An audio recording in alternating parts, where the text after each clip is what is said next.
Yeah, Yes. you're very much Yeah, nicely audible. Yeah. So the bottom line is our office person who handles this in AMC office is not feeling well, so she's not come today. So I think, and our program committee chair, I think, is busy, though even she has not been able to join. So I think it's left for me to start the whole proceedings. So I can see our first speaker is here. Dr. Ritu has joined. Good morning. Good afternoon, Ritu. Welcome. How are you? Good afternoon, everyone. Good afternoon, Alok. And our second speaker is very much there. Dr. Deepak is also there.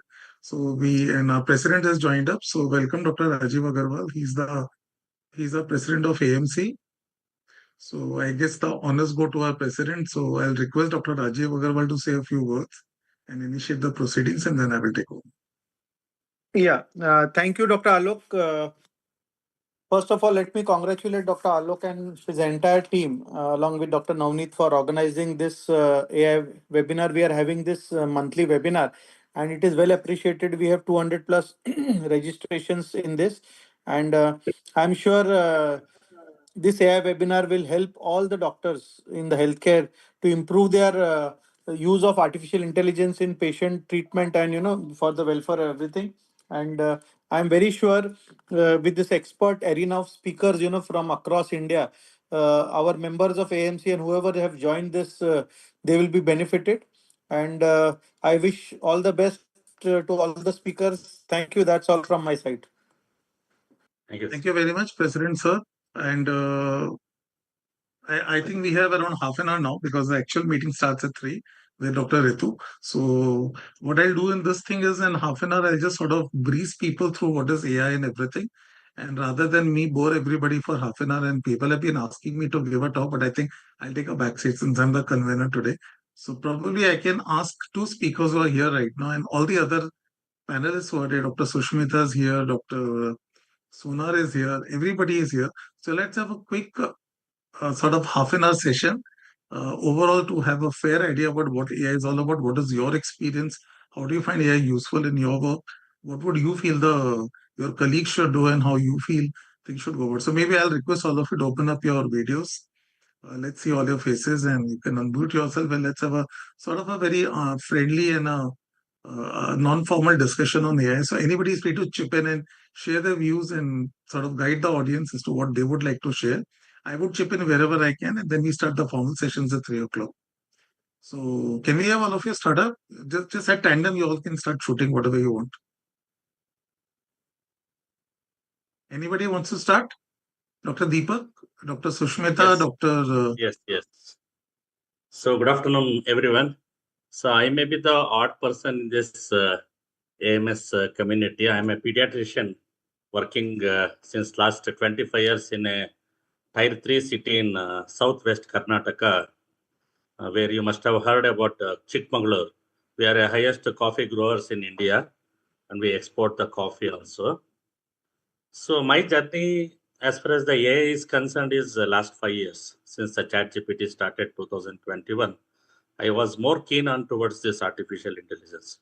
Before that, I think my rapporteur, I forgot his name, he was telling me, what is exactly a pediatric digital hospital you're telling? See, all of you know the data is very important. I'm sorry to interrupt you. Deepak, I'm sorry to interrupt you. Just 1 second. I see one name, Dr. Prashant Vilas Koval. I'm not aware of this. Dr. Prashant Kerkar is the secretary. Is this are you there, Dr. Prashant Kerkar? Is this your ID? May I know whose ID is this, Dr. Prashant Koval? Good afternoon, everyone. Can I have your video on? Yeah, just a second. I am the AMC member and the appointed NMC observer for this webinar. Okay. You're welcome. Well, good afternoon and a warm welcome to you. Fine. So go ahead. Yeah. The name was a little similar. So yeah. Most welcome. Nice to see you over here. So I just thought if it's Dr. Prashant Kerkar through another ID because he is the honorary secretary. So I needed to have his address on place. So I'm sorry, Dr. Deepak, please go ahead. It's okay. So welcome, Dr. Prashant sir is the observer for this MMC credit point. My journey, actually the digitalization of my hospital started way back in 2006 or 7. where our registered pediatric office, that is called IAP, Indian Academy of Pediatrics, is situated in your own city, that is in Navi Mumbai. We have around 45 to 50,000 pediatricians across the India. So we started having an electronic health record system. So we made a very cheap software with the vendors called Indian Academy of Pediatrics software. Earlier it was called Maze, now it is called Axon. So it's a versatile software. We started in an infantile stage. Then across last 15 to 20 years, we have developed in such a way that it has included almost all the very diverse aspect of the pediatric history taking. You take any specialization you take, pediatrics is the one where a lot of history examination funding is there, like development, nutrition, all those steps. So that is one thing. So I had my own data. Usually I never used online softwares. I used the offline one.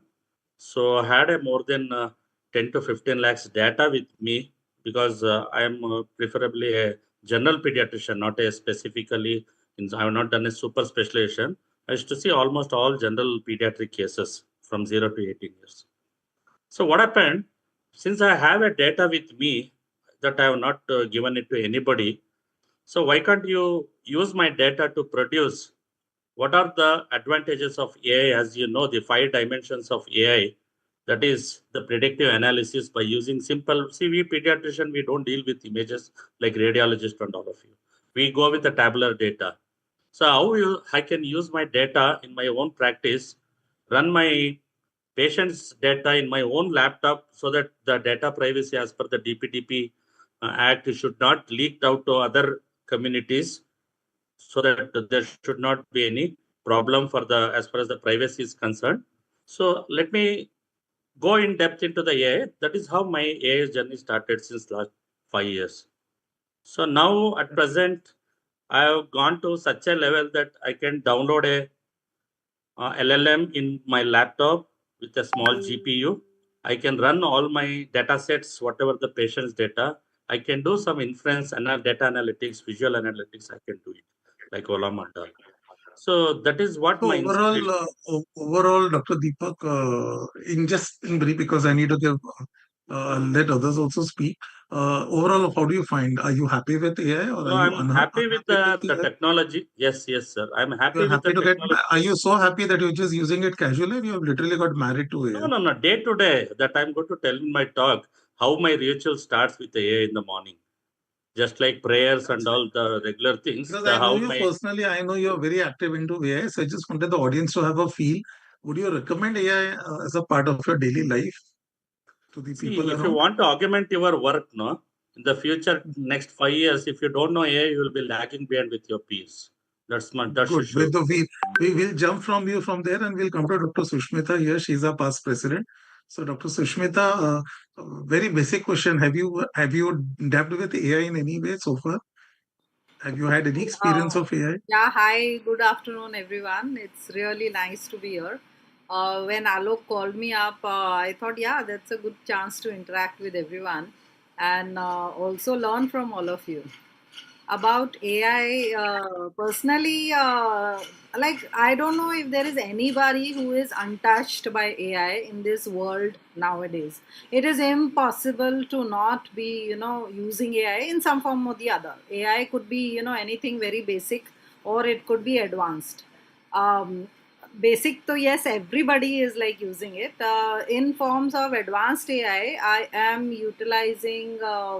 AI in a big way, basically, in my practice as well as in my, other extracurricular activities, like writing a book, like creating courses and launching them.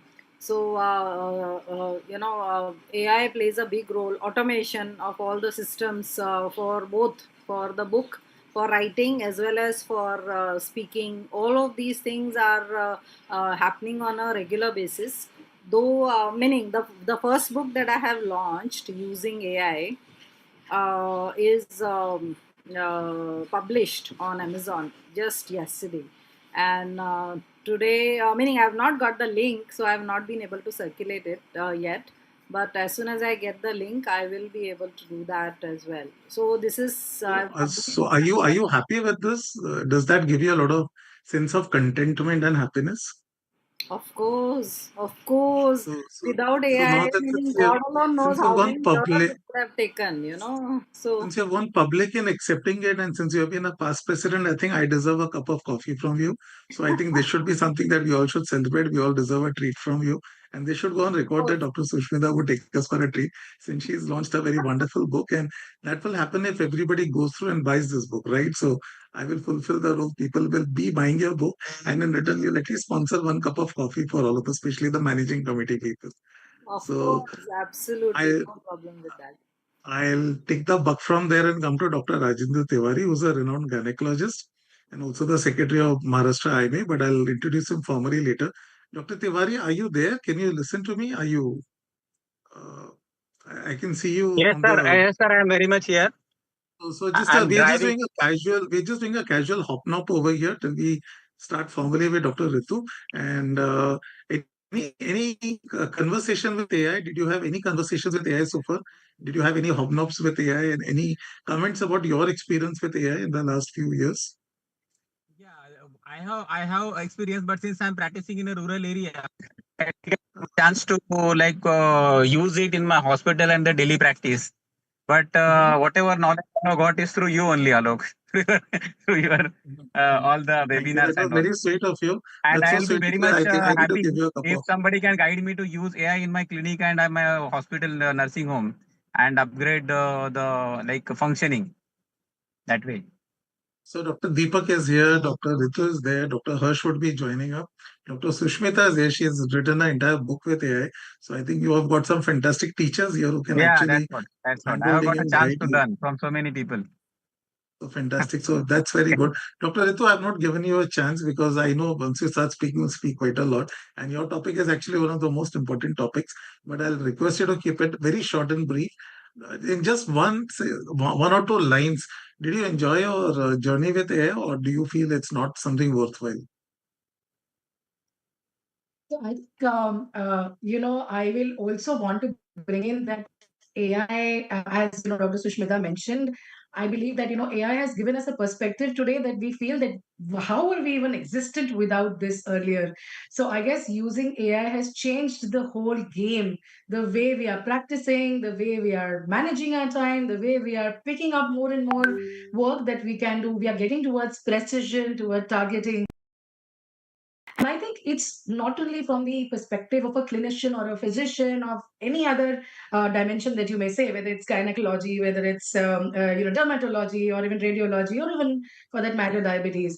I think and I would like to share here that my son one day I saw him using Chat GPT on my phone because suddenly when I saw him fidgeting and I was like, it was so interesting the way he was able to connect with Chat GPT probably faster, and that brings us a message that we do need to ensure that we are not procrastinating enough when we are looking at AI. A lot of times people think, oh my god, AI, I don't know anything about it.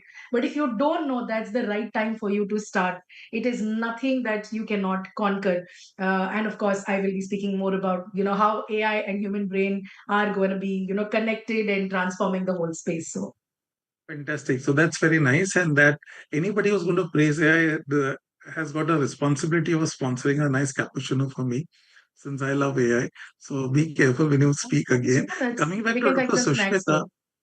thank you. Thank you very much. Coming back to Dr. Sushmita, so the thing that I wanted to ask you for the benefit of the audience is, do you consider yourself as at a very high expert level in AI, or are you happy doing moderate work with AI? And do you yet feel you're going to grapple a lot with AI? And having said that, what is your message to the rest of the people who are confused about AI, who feel AI is all glamour and nothing, it's just a wow, not a how? And there are a lot of people who feel AI will damage our lives tomorrow. And it's very important from you. How did you start your journey? What tips would you like to give to the audience who are very nascent with AI? What should they do? So first and foremost, as I mentioned, whether we learn AI and learn to grow with AI or not could be an individual choice. But if you don't do it, you are definitely going to lag behind seriously and severely. So it is better that you learn it. To what extent you want to learn it, that is my message. To what extent you want to learn it is entirely upon you. But at least the day to day basic things you must do it. For me, I started learning or started getting into AI like about 3 4 years ago, but now I am seriously into AI, and AI is rapidly growing. matlab we can't even imagine the pace at which it is expanding and growing. It is impossible for me or anybody else who is in their practice as well and doing other academic things. It is impossible to learn the entire thing, and we don't even need to be afraid of not knowing everything. We just need to know what suits our framework of work, academics, and our life. So if we fit into that and grow that much should be enough. We need not learn the absolute basics of AI, and we need not go into the depth of it, but we must grow along with AI and learn to restrict ourselves to not let it harm us. If we are going to be so much into AI that we are not able to carry out our regular functions, then it is a problem. So that judicious use of AI is absolutely required. Thank you. I think that's a very fantastic and a very balanced answer. That's a lovely message. And that is something I appreciate because that encourages people not to get scared of AI. Dr. Deepak, a very important question that many people ask, and that's the reason I realize many people are scared they run away from AI, like they're going to get electric shock. Do you think it is necessary to first learn coding in Python or any other language? And do you think knowing coding is mandatory if you want to succeed in AI? One quick answer about it. Yes. I think this Since is I a know that very you do a lot of coding and you're very active into deep AI, that's why I asked you this question. This is a very commonest query that we come across whenever you go and give a talk to any doctor in many conferences. This is a very common. We should know the coding or not. Definitely, it is not at all necessary. If for a simple 70 to 75% of the things what you can do, how you can judiciously, as Madam said, responsibly use this generative AI. No, you need not have to know coding. Even for developing apps, for marketing, I think Dr. Ritu is going to tell about the marketing aspect of the AI in our business purpose and all.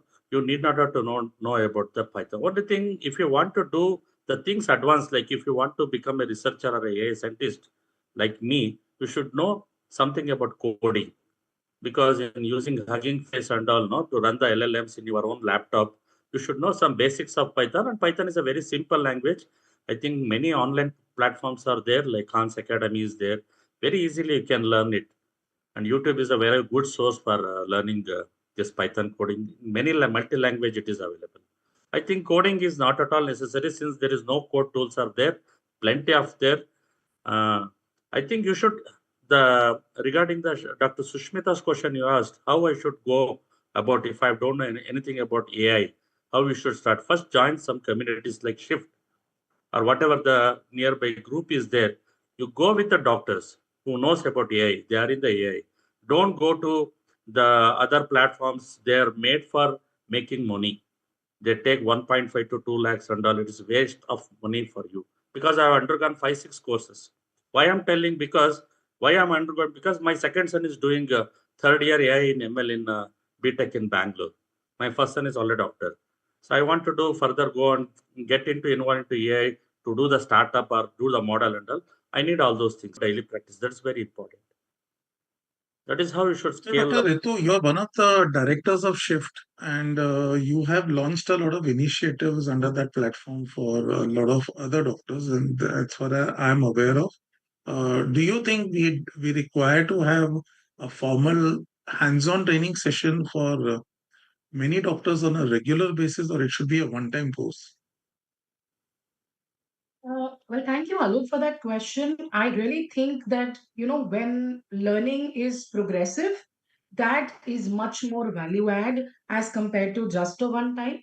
And of course, that also keeps us motivated on the go. I always feel that, we need touch points. We need sometimes, those platforms where we can connect and see how we're doing. Like you said, when you're asking us the question today that, how did this change and how did AI help? I guess that will also increase the amount of confidence that the new people are getting onboarded and learning about how AI has reformed their lives or transformed their lives.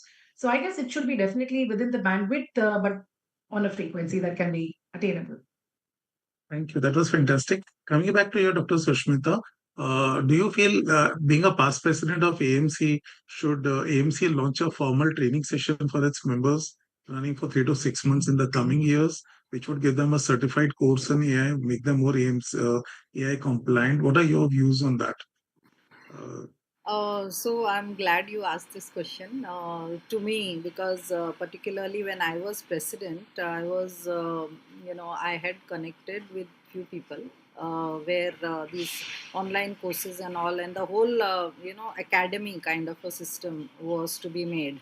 And the 1 year is too short actually for me. It was too short for me to do everything, because there were a lot of things which were happening inside AMC, the office, the entire IT structure I had completely changed, and then I learned also a lot from that.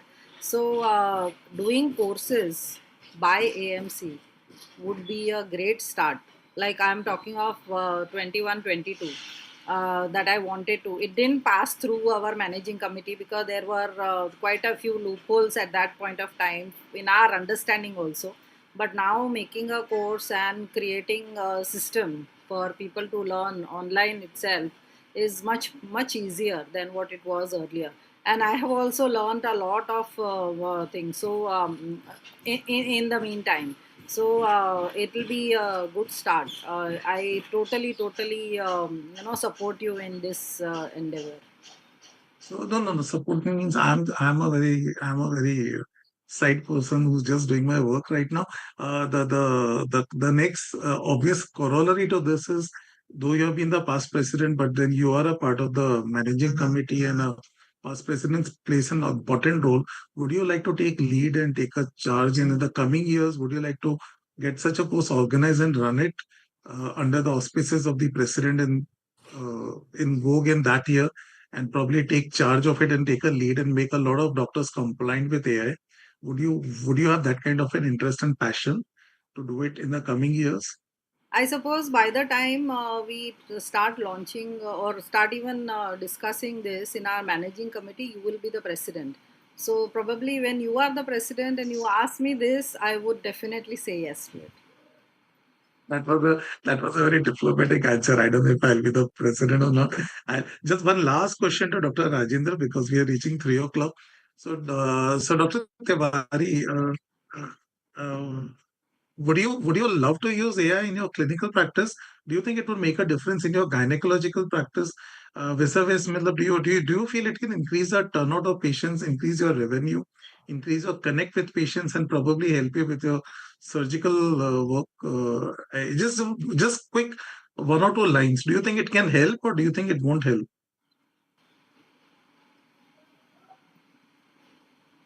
I guess he's not there right now. What about Dr. Deepak? You're a pediatrician. Do you think it can increase the revenue that a doctor earns because of AI? And do you think it can actually help make a good clinical, what we call as clinical decision support system, make good differential diagnosis on your tough cases in pediatrics? And do you think it would increase the chances of survival and give benefits to the patient's outcome than what we are doing conventionally? Quick answers. We don't have much time. Quick 1 or 2 lines. If you take comprehensively the use of AI in our clinical practice, both professionally and personally, it is going to augment in each and every way.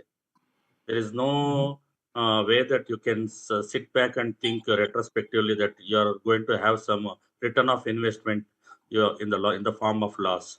Definitely, because there are some AI platforms, how you can increase by marketing, doing some apps and the website, and how you can increase. There are the things are there by using AI, you can definitely increase your revenue. And nowadays, the Thank you. things of telemedicine is there. Using AI through telemedicine, you can increase your revenue. Dubai patients will call me. They'll take a consultation from me.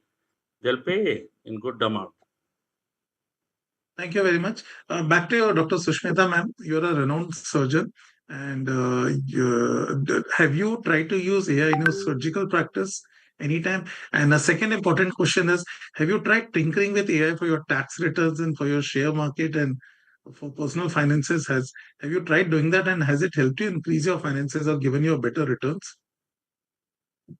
So about finances, let me answer that first. I have not utilized it per se, but there are a lot of algorithms and the use of AI. I have not used it because I already have financial planners and they do it, meaning I just need to call them up and the rest of the things are done. So I have not used. There are a lot many apps also, the AI apps with my financial planners, which I have not downloaded. And personally, because I am a little, even for banking apps, I have not downloaded. I am a little concerned about, using AI on the go for my personal finances. So that is a little restrictive at my end. About my profession, AI, we are talking about robotics and all. And I have done course in robotics. I have not been able to because in the hospitals with which I have attached, but I have done workshops and all where I have robotics is AI, right? So, in surgical practice, robotics is being used very rampantly nowadays, even in pediatric surgical, meaning being a pediatric surgeon. If I'm restricting to my field, pediatric surgery, a lot of cases are happening with robotics. So, yes, that is a very routine thing nowadays, honestly speaking. Though it is Fantastic. restricted to some centers, not everywhere, but yes. Fantastic. So now we are reaching the time to listen to Dr. Ritu. But before I do that, I would like to do a little honor. And I'll be very glad if Dr. Prashant can open up his video and give you one quick friendly talk. Dr. Prashant, any career? And do you have anything negative or positive to talk about AI? Dr. Prashant, are you there? Fine. So I think now we launched the meet officially and formally, and we have the first speaker today, very celebrated and renowned personality called Dr. Ritu Johari. And I'm very glad and happy that she took my invitation and she has consented to join today. But before we do that, the honor of introducing her would go to Dr. Sushmita Bhatnagar, who's a person who doesn't need an introduction, but yet I would be happy to read out a small introduction for Dr. Sushmita. She's a senior pediatric surgeon. She is the past head of pediatric surgery at Wadia Hospital, Wadia Children's Hospital at Parel. She is currently practicing as a consultant pediatric consultant at Bombay Hospital, Global Hospital, Apollo Hospital, Kambala Hill, and many other hospitals. In short, she is one of the leading top surgeons in the leading hospitals in our Mumbai, Amchi, Mumbai. She was a very wonderful president under whom we were very happy to work in the year 2021 to 22.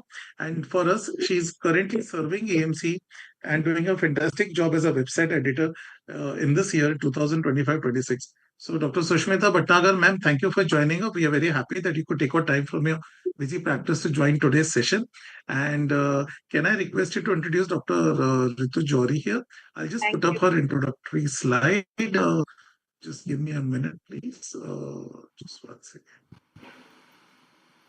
The thing is, our person who's handling it is on leave today, so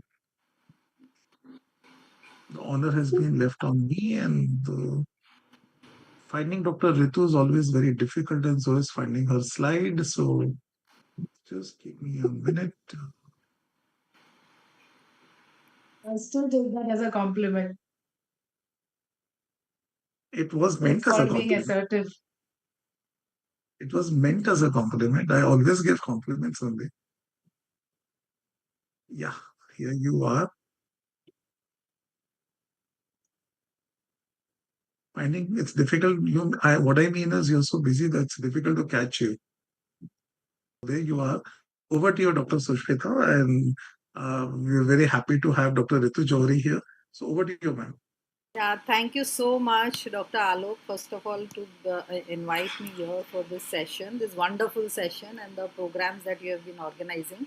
Dr. Ritu Johari is a consultant diabetologist and metabolic expert from Mumbai. She is MBBS and diabetology diploma as well as fellowship from India. She is practicing in Western Mumbai. She's a co-founder of RFECT, which is a medical communications, medical writing, pharma, and healthcare service. She is founder of the Vibe, that is Women Inspire, Build, and Enhance to Foster Women Excellence. She's delivered many scientific sessions on diabetes and related products and technologies. She's presented several posters and scientific papers. She's a reviewer of esteemed journals. She's a life member of RSSDI, JPEF. Oh my God, I don't know what is this. She is instrumental in successful launch of innovative and oral anti-diabetic agents, both DPP-4 inhibitors and SGL2 inhibitors for diabetes treatment from multinational pharmaceutical firms. And she's designed training and launched programs for blood glucose meters. She's successfully partnered never before launch of innovative technology CGMS in India with vast experience in the area of using technology in diabetes. And she has partnered with senior doctors in publications for esteemed peer-reviewed journals and protocol development for clinical trials. She's had honored fellowship of Diabetes India in 2017 and has a total experience of 17 plus years in the field of diabetes. Wow, this is awesome. Welcome, Dr. Ritu Johari, and thank you for being here. Thank you so much, ma'am. Means a lot coming from you. Thank you for the warm welcome. So a very warm welcome to you, Dr. Ritu. And to take the thing further, we can invite you on the virtual dais to deliver your talk. And your talk is something which is, I think, is going to be liked by everybody because you're going to tell us how to use AI to make money through your practice and how to market your practice in a better way. In today's jamana of Google marketing, WhatsApp marketing, Facebook marketing, Insta marketing. So there's so many things. So I won't come between you and your talk. So can I request you to share your presentation? Could you? You have the sharing rights. Otherwise, I can do it for you. So let me know if you can No, do that. I'll share it. So there you go. We can see So your just give slides. me So a over heads to up you. if you can see my screen. Yes, we can see your slides. So I'll mute myself now and we'll leave it to you. Thank you. Well, thank you so much. So today I'm talking about role of artificial intelligence and marketing for a healthcare professional. And since we've already had a little bit of a deep dive into how we feel about I guess what I start with saying is these are two words. When you look at artificial intelligence and you look at marketing along with healthcare professionals.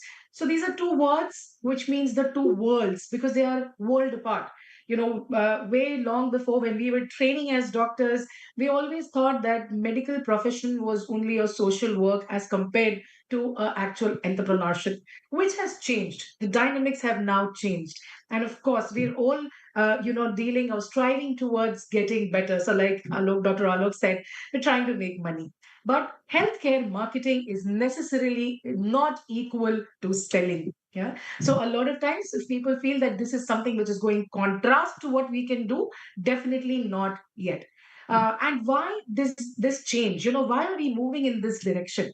So if we look at the newer therapies that are coming up, whether it is for diabetes, whether it is in genomics, whether it is in cancer, whether it is in cardiac area as well.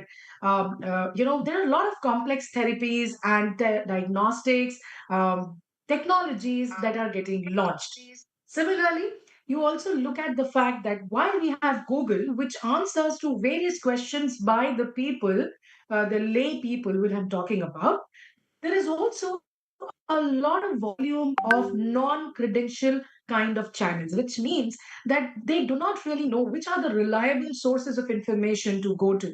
So there is plethora of information, but rarely a guidance on where to seek the information in the right way. And similarly, we also know that the stakeholders are on a varied capacity, which means their education levels are different, their language levels are different, different requirements, different questions, different asks. And therefore, given this background, given this context, what is important is that for us, the priority is scientific education. That is why we need marketing for healthcare professionals, not alone for the marketing that we look at it as. We need to make them aware of the innovations that they are hearing from other channels so that they hear it from the right persons. And similarly, we have been seeing that the various guidelines say that treatment should be individualized. Similarly, the patient centric communication is also gaining a lot of momentum because not every patient can be dealt with one single prescription or with one single form of statement. So, better marketing will be better information, which will result in better care for the patients. So, clearly, healthcare marketing not necessarily selling. Don't look at it as a negative, but as a positive to move towards better healthcare. And of course, we know there is a lot of potential. You must have heard it on various forms that potential of AI is very huge when it comes to the healthcare industry. But what is AI? Let's demystify. We already know by the various discussions that we had that artificial system intelligence is nothing but few systems that learn from the data and assess decisions through various algorithms. And you have different kind of tools that you have. There can be machine learning, which is nothing but they look at the data patterns, learn, and auto update themselves. Similarly, there is a natural language processing, which is the NLP, which is nothing but understanding text and speech, which is given as an input or prompt into the tool. Of course, you have predictive analytics, which Dr. Deepak was also mentioning about, when you're not talking about forecasting behavior or even the outcomes. So clearly, artificial intelligence has to be looked upon as an assistant and not just a decision maker. So, why do we think that this AI has entered marketing, that too for a doctor? So if you look at it, we're talking about big data. Today we are sitting in our clinics. Lot of times, a lot of us are busy, and it's very difficult, even though having an EMR, to make sense of how to make use or extrapolate that data or make analysis of what it means if I am using XYZ drugs or ABC technology in my patients. Because studies, when they are done, they are in a very different environment versus post marketing and post launch of the drug and technology. What happens in real world is a completely different ball game. And so, therefore, there is an explosion of data in terms of the healthcare industry. Also, if you look at it, the doctor patient relationship was always looked upon as somebody has to touch you, feel you, diagnose you, and then understand and prescribe for you what is the best. But COVID taught us to go beyond what is limitations. So it was seen that during a limited time where limitation of being able to meet up, the engagement was there with the doctor online through teleconsultations. So it gave us an increased bandwidth where we could reach out not only to our local public, but to public beyond borders, right? Beyond our state borders, our local borders, sometimes even country borders where people were stuck in different countries or their relatives were calling up for medical help. Of course, we all do know that there is limited number of doctors that is there. We know the doctor-patient ratio has always been said in poor light, despite of having a lot of government colleges coming up or a lot of students training, but we still have a very difficult time finding time for patients enough for the doctors. And we have personalization. When we are looking at, say, for example, a vaccine or something, still we do need, besides the mass communication, patients would want to come and check with you that whether that particular vaccine, be it, for example, Shingorella or COVID, whether that is suitable for me or not, whether I qualify for that particular strategy, device, or drug or not, is something that the patient will always need a personalization upon. And similarly, when you're doing something, it is always best to be able to measure the impact of the services or of the efforts that you're putting in. That is exactly where you see artificial intelligence stepping in. Then, like we said, we obviously have stakeholders, which is your consumers. But apart from that, You have healthcare professionals, that is also one vertical of stakeholders because they are learning from you as peers. You yourself are one of the stakeholders because you're using the service to deliver another service. Then there are pharma companies which are dealing in healthcare, drugs or technologies. There are medical representatives who are going through various systems. And of course, there are hospitals and healthcare systems as well. So, in short, the AI has multiple stakeholders and it allows the communication to get customized to different groups of people with different intents and giving them what they want in their own language. So, their particular ask is able to be answered only through the AI. So, the AI customizes communication for every stakeholder, not worrying about the number of segments that you're asking for. Now, looking at the core roles of AI in healthcare marketing, if you look at it, of course, yes, there are five different segments that I have put in here. There would be more as we say that, there is a lot of exploration that is happening. But as of now, the key areas would be personalized HCP engagement, as in if an HCP wants to understand what is the practice pattern that I have, how does my specialty fare across, the bandwidth, and then whether I am looking at it as the right channel, right time to serve the information and the service to the patients of my locality or not. Similarly, the CRM systems can be also looked upon in this vertical. You can look at more relevant scientific conversations, targeted conversations by help from the AI. Similarly, patient education and awareness. You can have drives, you can have single chatbots, which can be talking about maybe disease awareness, sometimes of the drugs that they have questions about, sometimes helping them for pill reminders to adhere to their treatments, sometimes localizing and changing the language of what they are listening to their local language, so that their understanding is way beyond what you perceive. And similarly, then customizing or tailoring the content to them, to empower them and be able to give them a better compliance. Now, looking at content creation and optimization, you can obviously, it's as simple as even going to a chat GPT and asking them a simple question that, what, I want to understand how do I create, say, a document or a clinical trial proposal for this. And it will help you build an outline of what you're looking at. So it's very essential that we understand what is the kind of ask that you're putting in, what is the prompt you're putting in, and AI is very much there to help you at various wavelengths, be it visual and video creation, be it analysis of the content, be it the faster turnaround in terms of review articles to be reviewed. Of course, it is utmost essential that we remember whatever comes as the output must go through a human brain to ensure that accuracy and compliance are still there, right? Then we talk about field force effectiveness, where we're talking about predicting, what different HCPs are looking at. You can always also track the other HCPs, what they are doing, what is the best way patients are looking at, what is it that the patients benefit from you versus the other HCPs. You can also look at the frequency and content that they are following more as compared to the lesser one, so that you can accordingly change the way you are putting up content onto your channel or onto your vertical. So definitely, yes, the interactions can become much more value add as compared to what you have been doing so far. Of course, last but not the least, talking about market insights and decision support. So, by being in the space and along with AI guidance, you can absolutely understand and how you need to divert yourself from there going ahead, whether it's a left, a right, or a straight route ahead. So clearly, whether you are using artificial intelligence, we're looking at content generation, we are looking at automated email marketing campaigns, which you can schedule so that you are not sitting on the laptop in person to send those out. You can schedule it and ensure that the whole week your marketing campaigns are running well. You can have chat bots where your patients feel they are connected with your doctor all the time.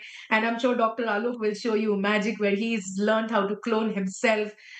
Similarly, we can have control dynamic pricing something for our practices. Say for example, you're not available, but you want somebody to be dealt with online. So you can also have something that is again lucrative for you, but at the same time also helping the patient in time where you are not available.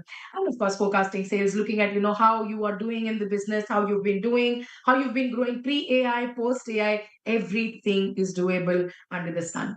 And then, of course, we have heard some conversations earlier talking about when there is digital marketing, it can be generative AI. So, for example, if I'm looking at creating images, audio, video, which is very simple, I will look at generative AI because that is going to give me content based on what has been learned further earlier and what are the inputs that it has got. Similarly, if you're looking at predicting consumer behavior, how the patients are going to turn up or how the patients are going to take up a new therapy, and how do I personalize this, that is where the predictive AI comes into picture, where you're going to analyze historical data and be able to forecast that, okay, this is what was being done, this is what is being anticipated. Coming upon the next one, which is conversational AI. So where you have the kind of customer care, where you're looking at customer support, where you want patients to reach out to you, and that is the time where you will need a conversational AI, maybe the chatbot or something, who are directly talking to patients, which you see a lot of in these systems like the these Healthify and all those kind of systems, where people are able to deal with the chatbots are able to answer the patients in real time. Finally, of course, there is analytical AI. They are looking at targeting and placements, and as well as advertising. Where you can actually automate your campaign and therefore be able to reach a relevant amount of people. So quickly, I'm sure you have been understanding that this is going to be a benefit. So let's deep dive into what benefits are we looking into. So one, you're of course going to be more precise in terms of understanding that which kind of patients I want to attract, what are the patients that I want to engage with, which are the patients will need support from me versus which are the patients who are already my advocates and can win me more patients, right? Similarly, your engagement quality goes up above. Your new benchmark is set because now you don't have to sit on a seat and count the number of hours that you were putting in earlier as compared to now, thanks to the help from the AI. So your use of resources has become super efficient. You have a faster way of dealing with work at hand, which saves time, and time, my friends, is money. And finally, of course, there is also indirect improvement in the patient outcomes, which also you will see as an additive despite of using AI. Of course, under your supervision. So when I say supervision, comes in my next consideration, which is ethical, regulatory, and trust considerations. So clearly, this is a very critical piece for us. When anything comes up, the first thing we shy away is, oh my God. But that is where we need to be careful and not shy away. It's very important that we're looking at data privacy, which has been the ulterior motive whenever patient and doctor relationship comes into talk. And the same thing was also talked about during the COVID. So whether it is teleconsultation or in-person consultation, data privacy laws stay the same. Consent stays the same. So do ensure that if you are using AI, you are absolutely also very vocal about it to your patients and you're clarifying it to them that what it means for you and them to be using artificial intelligence so that they don't have any misunderstandings about you using the AI. Similarly, you have to be agnostic of the fact that there are going to be biases in some of the algorithms. So know your algorithm the best so that when you're using anything to do deal with judgment, your judgment shouldn't waver, which makes the final decision on your pen. Of course, transparency again comes up with the same that when you're talking of your decision, what is guided by AI, what is not guided by AI is a right that your patient should know, which also complies with the medical regulations.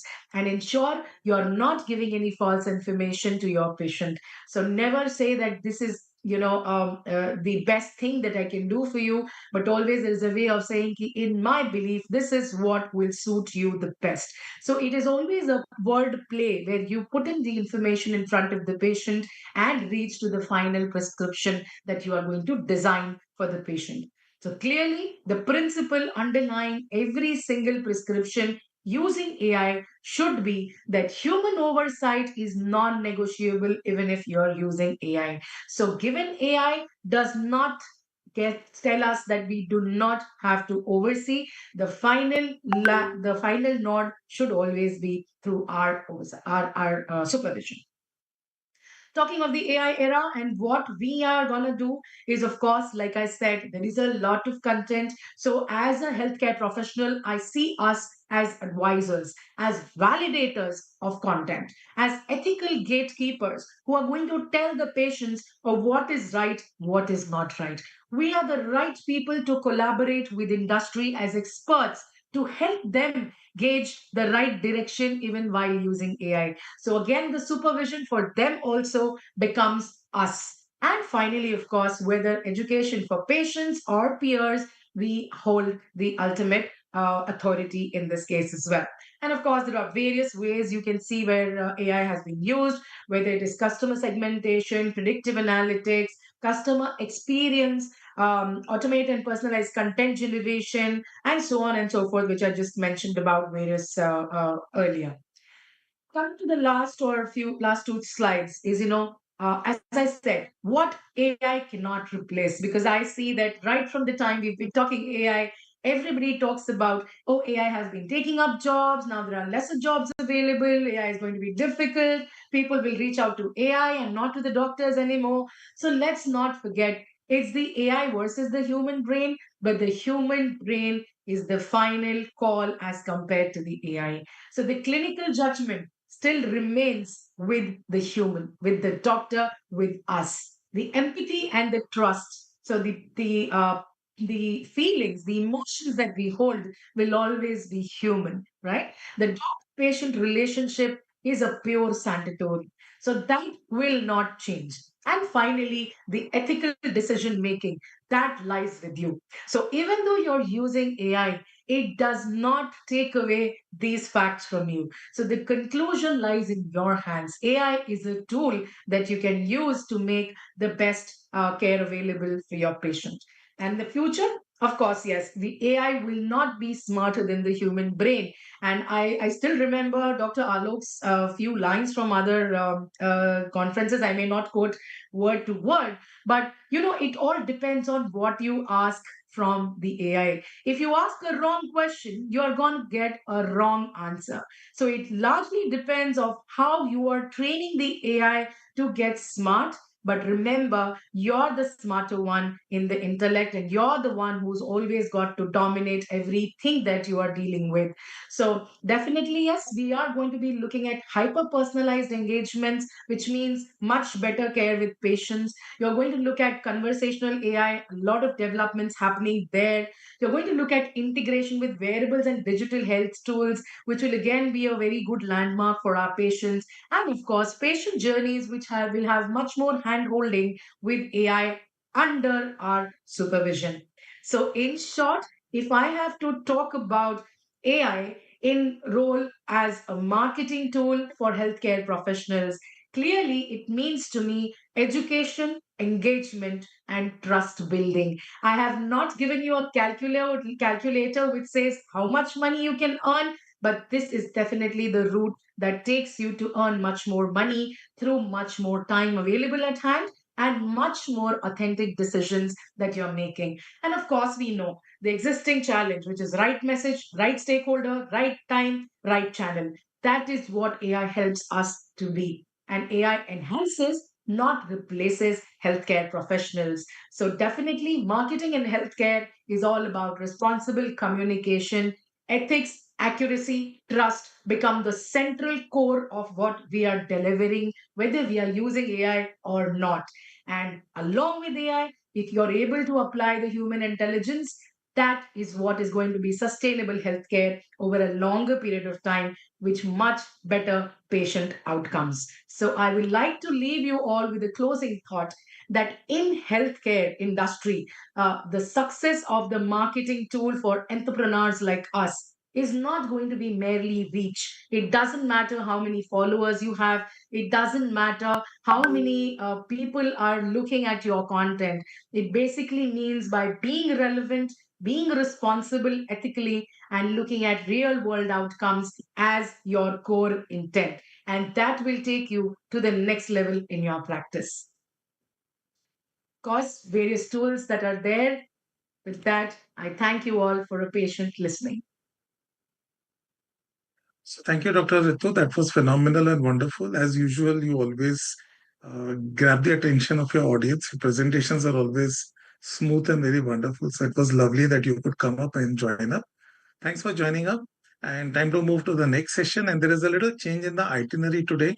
Dr. Hirsch would be joining up a little late. So I'm grateful to Dr. Deepak, who could take out the time uh, to accept the slot and get adjusted. So the next speaker for today is Dr. Deepak, and I'm sure you all would be looking for this talk because he's a renowned AI specialist, and we have been hobnobbing with a lot of deep AI discussions for a very long time. So I'm very happy that he's here today.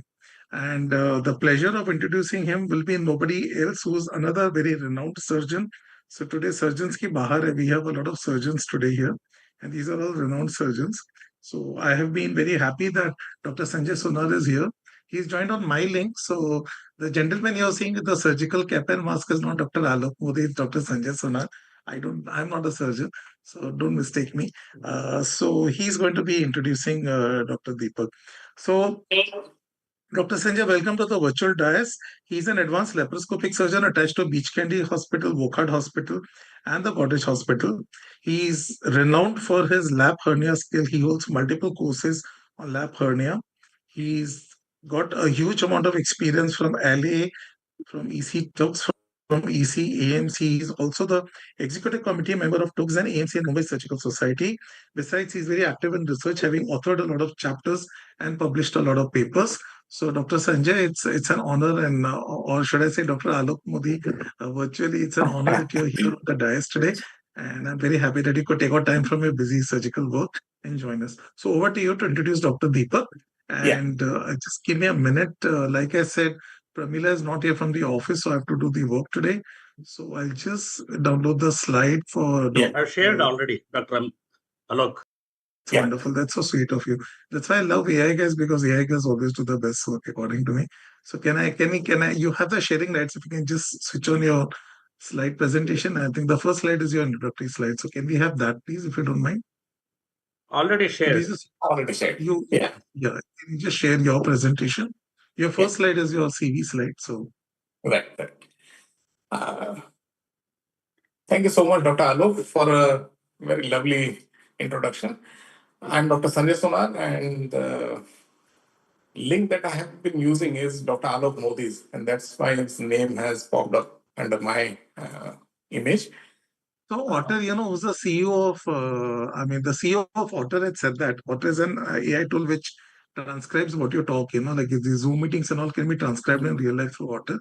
He said there would be a time when you would have clones everywhere who would be intellectually delivering your talk. So I'm happy that you decided to be my clone for today. It's an honor for me. Thank you so much, Dr. Alok. Yeah, it's the pleasure to introduce Dr. Deepak Chiradoni. He is a pediatric consultant. Please? Yeah. Just share your presentation. Yeah, already I have shared, sir. One has to stop the sharing. I think yourself. Your screen is visible to me. No, my share is off. I think Dr. Ritu's share must be on. Just give me a minute. No, I think you can share because I shared even when Alok's was shared. It overrides. So you can try sharing, sir. Already, I am seeing my screen. No, but they have not shared it with us. See, there is a green button at the bottom called share. You can click that. Just I would suggest that you go to share entire screen. That way it helps you to do it. Yeah. Yeah, don't select your PowerPoint. Just share the entire screen and then run your PowerPoint. Yes. The entire screen option is at the left top corner. Can you see now? No, sir. Yes, we can see now. We can see. Okay. We can see. No? Yeah. So over to you, Dr. Sonar. The slide is here. Yeah. Thank you so much, Alok sir. Dr. Deepak Chiradoni, pediatric consultant, digital consultant from Basaveshwara Hospital, Tarikeri, Chikamagalur. And he has a digital hospital since 2008, and he has been an advisor to Indian College of Artificial Intelligence in Medicine And he has done certified courses from Doctor Entrepreneur, then from Aster Academy.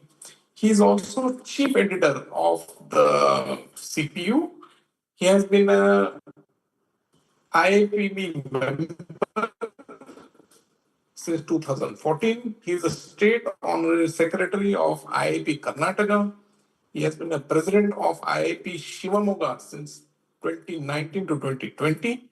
He has been president of LAP, or rather IAP, Critical Care 2021. He is also the website committee advisor to CIAP. He has been honorary secretary of Karnataka IAP, the ID chapter, since 2025. Over to you, Dr. Deepak. We are looking forward to your excellent talk. Dr. Deepak. Yes. Thank you very much, sir.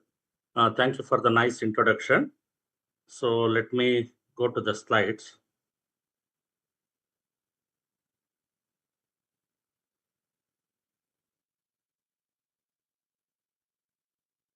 Slide is not moving, no?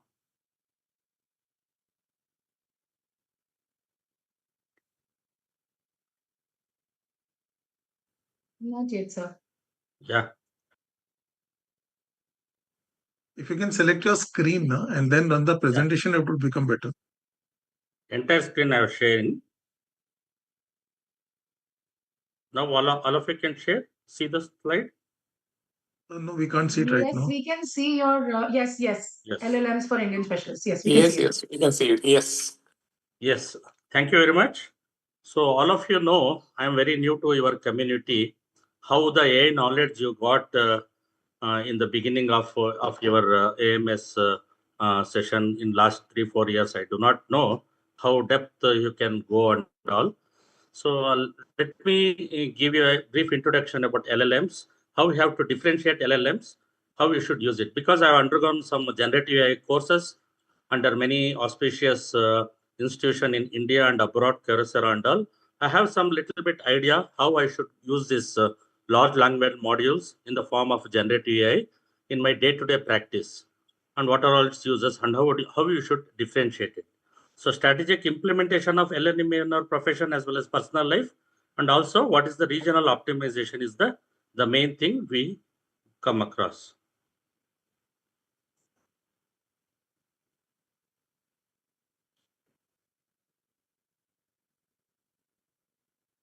So my slide is moving?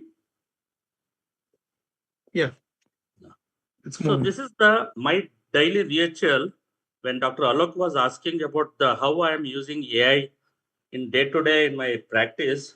So usually whenever start my day in my office, usually I open this link. You must have seen this Yup AI.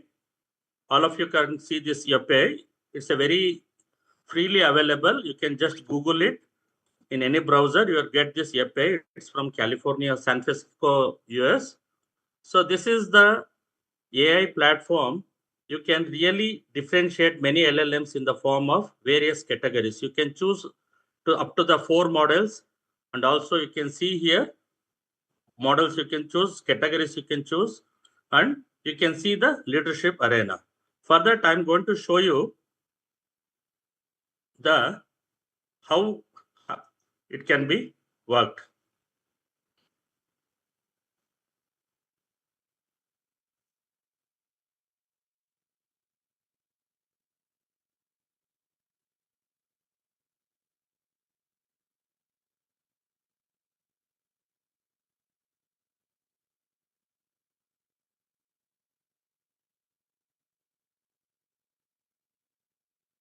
So this is my laptop screen you are seeing. This is the API I opened.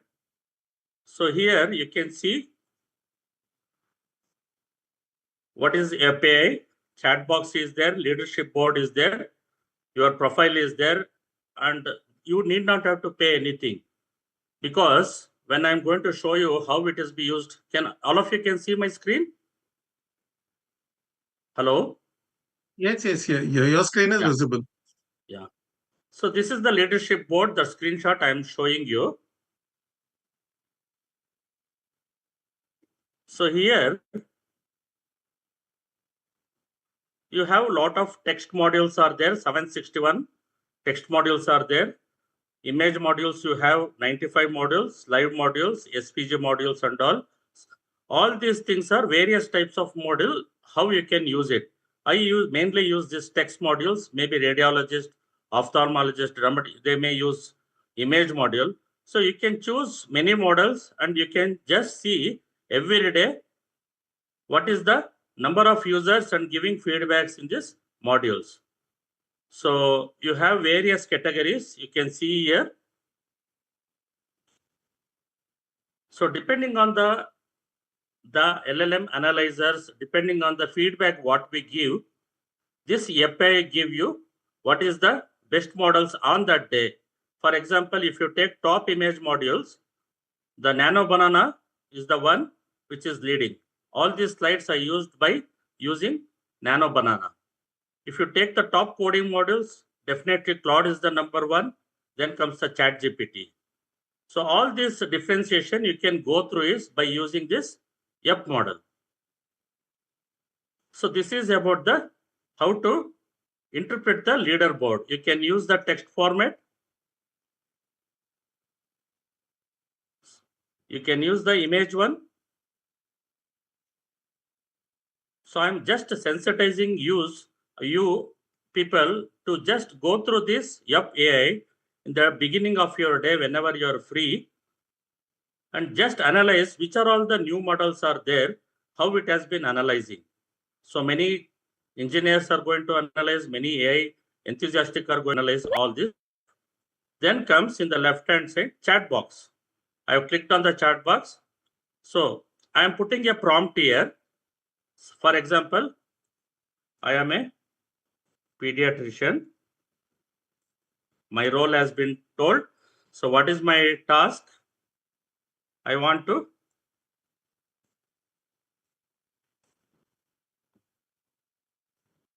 present a talk on LLM differentiation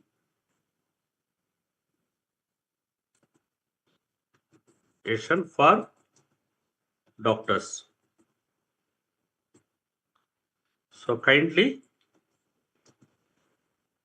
give me 30 insightful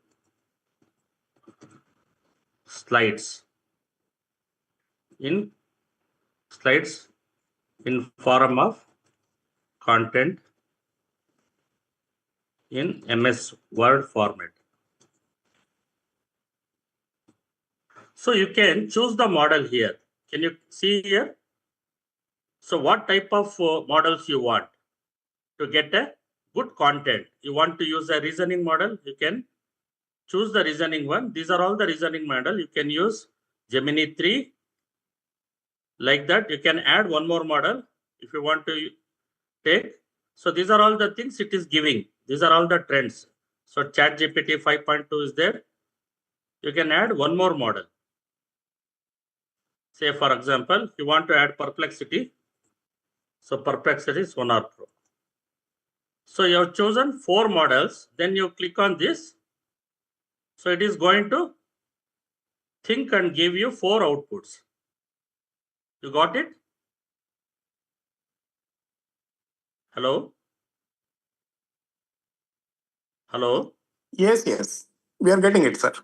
Please go ahead. So this is the output I have got. So what you have to do, you have to analyze each output. You have to take your own time. If you don't have time, you can just enlarge it. You can just go through it in detail. Otherwise, you copy this. All the outputs. Whenever you are free, just go to it and trim your content. So in slide wise, it has given. You can see all this. See this 3 button so you can copy this or you can download it or export in PDF or text or markdown format. Markdown format is the one where it's like a AI language. You can give it to any agent. he will make you the good PPT. I use the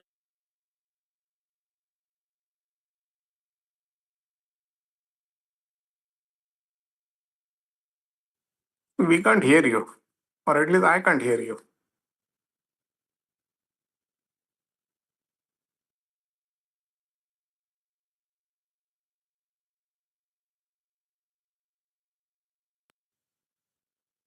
I think he's gone offline.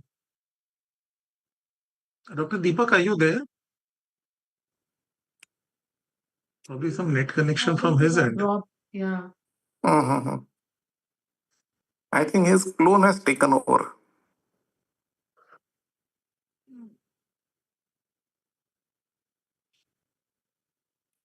Maybe there is a stuttering net. Yeah, I think he's got dropped off. I'll just call him up and ask him to speak about that.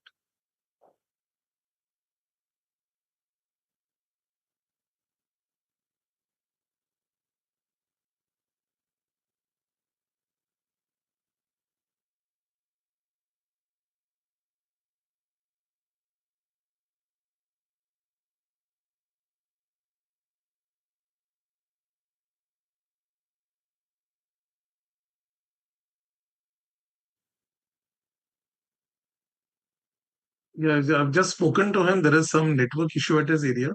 He's just restarting the router, so in 2 minutes he'll join back. Some power outage, so he's doing it through the generator. So let's just wait for him for 2 minutes. He's joining back in 2 minutes. So in the meantime, I can continue. Yeah, Dr. Deepak is here. Fine. So I need not play producer or director here. So Dr. Deepak, welcome back. And you were, I would request you to share your screen once again. yes, yes.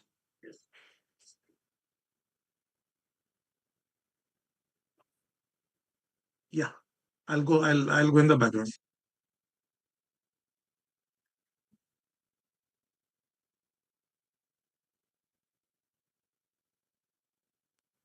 By any chance, is that you on the bike or is it somebody else? Are you there? So now my screen is visible? Yes, Yeah, your screen is very much visible. Yeah. You're telling us how to make a PowerPoint. Yeah. Not PowerPoint exactly. You can download all these outputs. So this is a Gemini 3 output. You can download it, you can copy it, or you can paste it in your this thing. This is a chat GPT's output is there. So you go through in detail.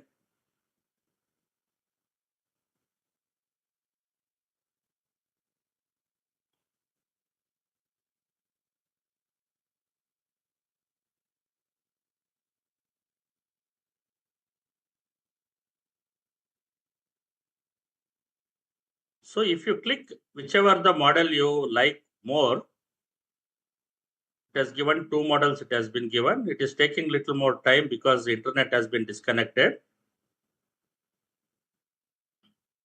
So if you give like this, a click here, so it will ask your, for example, I like this Gemini 3 output.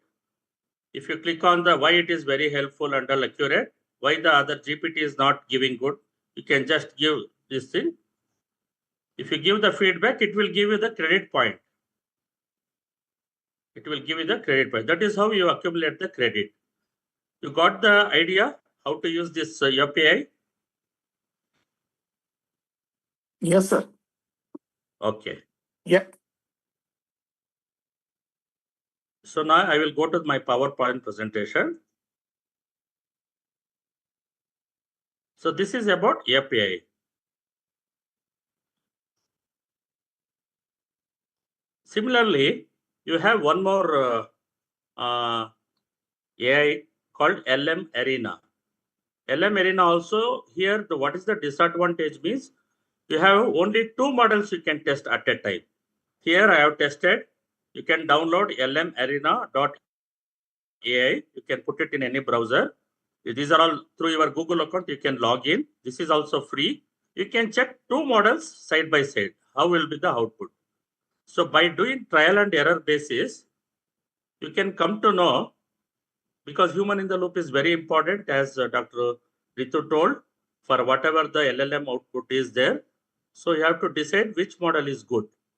Why I'm telling why we should use these types of, because you need not have to spend many dollars or money from your pocket, because all these are free. Because once you give the feedback, you are going to accumulate thousands of credit points each and every time. So you take on the output of each and everything, you trim and curate it properly. Then by using some other agents, you can do a lot of other good stuff. You can use it for anything you want. Maybe for using it for doing a PPT, or putting a good paper, writing a paper, doing a manuscript writing for your business, putting a content for your business app or the website. All those things you can do it whenever you need. So this is how you should use this LM Arena and API in this thing. Next comes the very important, I'm very much fond of. This is Hugging Face. So in Hugging Face, what we will do, this is a open AI collaborator platform. You can see this page along with the Google ID. You can log into this Hugging Face. You have lots of task models here in the left hand side. You can see text generation, any to any, image to text, all these things. If you click on this, you will get the models here. So in the top row, you have a models, number of models. You have a data sets. Data sets means in your domain, if you want to download whatever the data open source data set is, you can download it and you can play around with. Spaces means once you click on the space, that model get opens. So in that you can play around using the data downloaded from data sets. But don't put your own data in here because you have not done data anonymization. So Hugging Face is the one which is very important. So coming to the understanding of the large language modules. So as you know, why it is called large language modules? Because you know these language modules have been developed with a large amount of billions of data around the world. Whatever there is the internet and all, they have taken each and everything and they have made a core mechanism of internal analogy as a, if you put the papers one by one, these ChatGPT and all, you may reach the space, that much of height amount of data it is there. If you go to Quen or Kimi, they have billions of data more than the ChatGPT. What 5.2 is the new one released. The Kimi and all, they have almost 6 to 7 billion parameters of data. The newer model is available. So that is the basic understanding of large language modules is anatomy and physiology, what we learned during our MBBS days. So in large language modules, you have a data at one side. Along with that, there is lot of computation is there in the middle row. The strength and core limit is GPUs, what you have. So what we learned during our MBBS, we go with the proper anatomy, physiology, biochemistry, then we scale up, we think and we analyze the case. Here, all the data has been put into binary coding. That is called 0, 1. Whatever is going towards 0 is negative. Whatever is going towards 1 is positive. So by using this computation, it is going to analyze. The one more thing, whatever the prompt we put it into the context box of the LLM, it will be break this our sentence in the context window into small tokens. So what this LLM will do, it will predict the next word depending on the whatever the attention mechanism is there, whatever the embedding is there, it will analyze it, the next words, and it will predict the next word. By putting some parameters, it will make some decision by using some softmax, then it will give output. There is a word called temperature. If you decrease the temperature, increase the temperature, the output can vary towards 0 to 1. That distribution will be there. So the clinical judgment in the case of you are using LLM is lost. That is why always whenever you are using a AI generated tool in your day-to-day practice, either in a large way or small way, you have to judge in human. Judgment is very important because as per the DPDP, HIPAA and CDMR, the ultimate the stakeholders are we are the main in front of the patients and the government. So this is about this slide.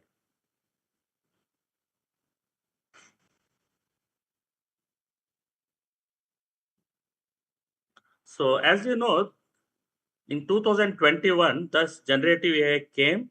So generative means you can generate in the form of text, image, or graph, or whatever in form of language.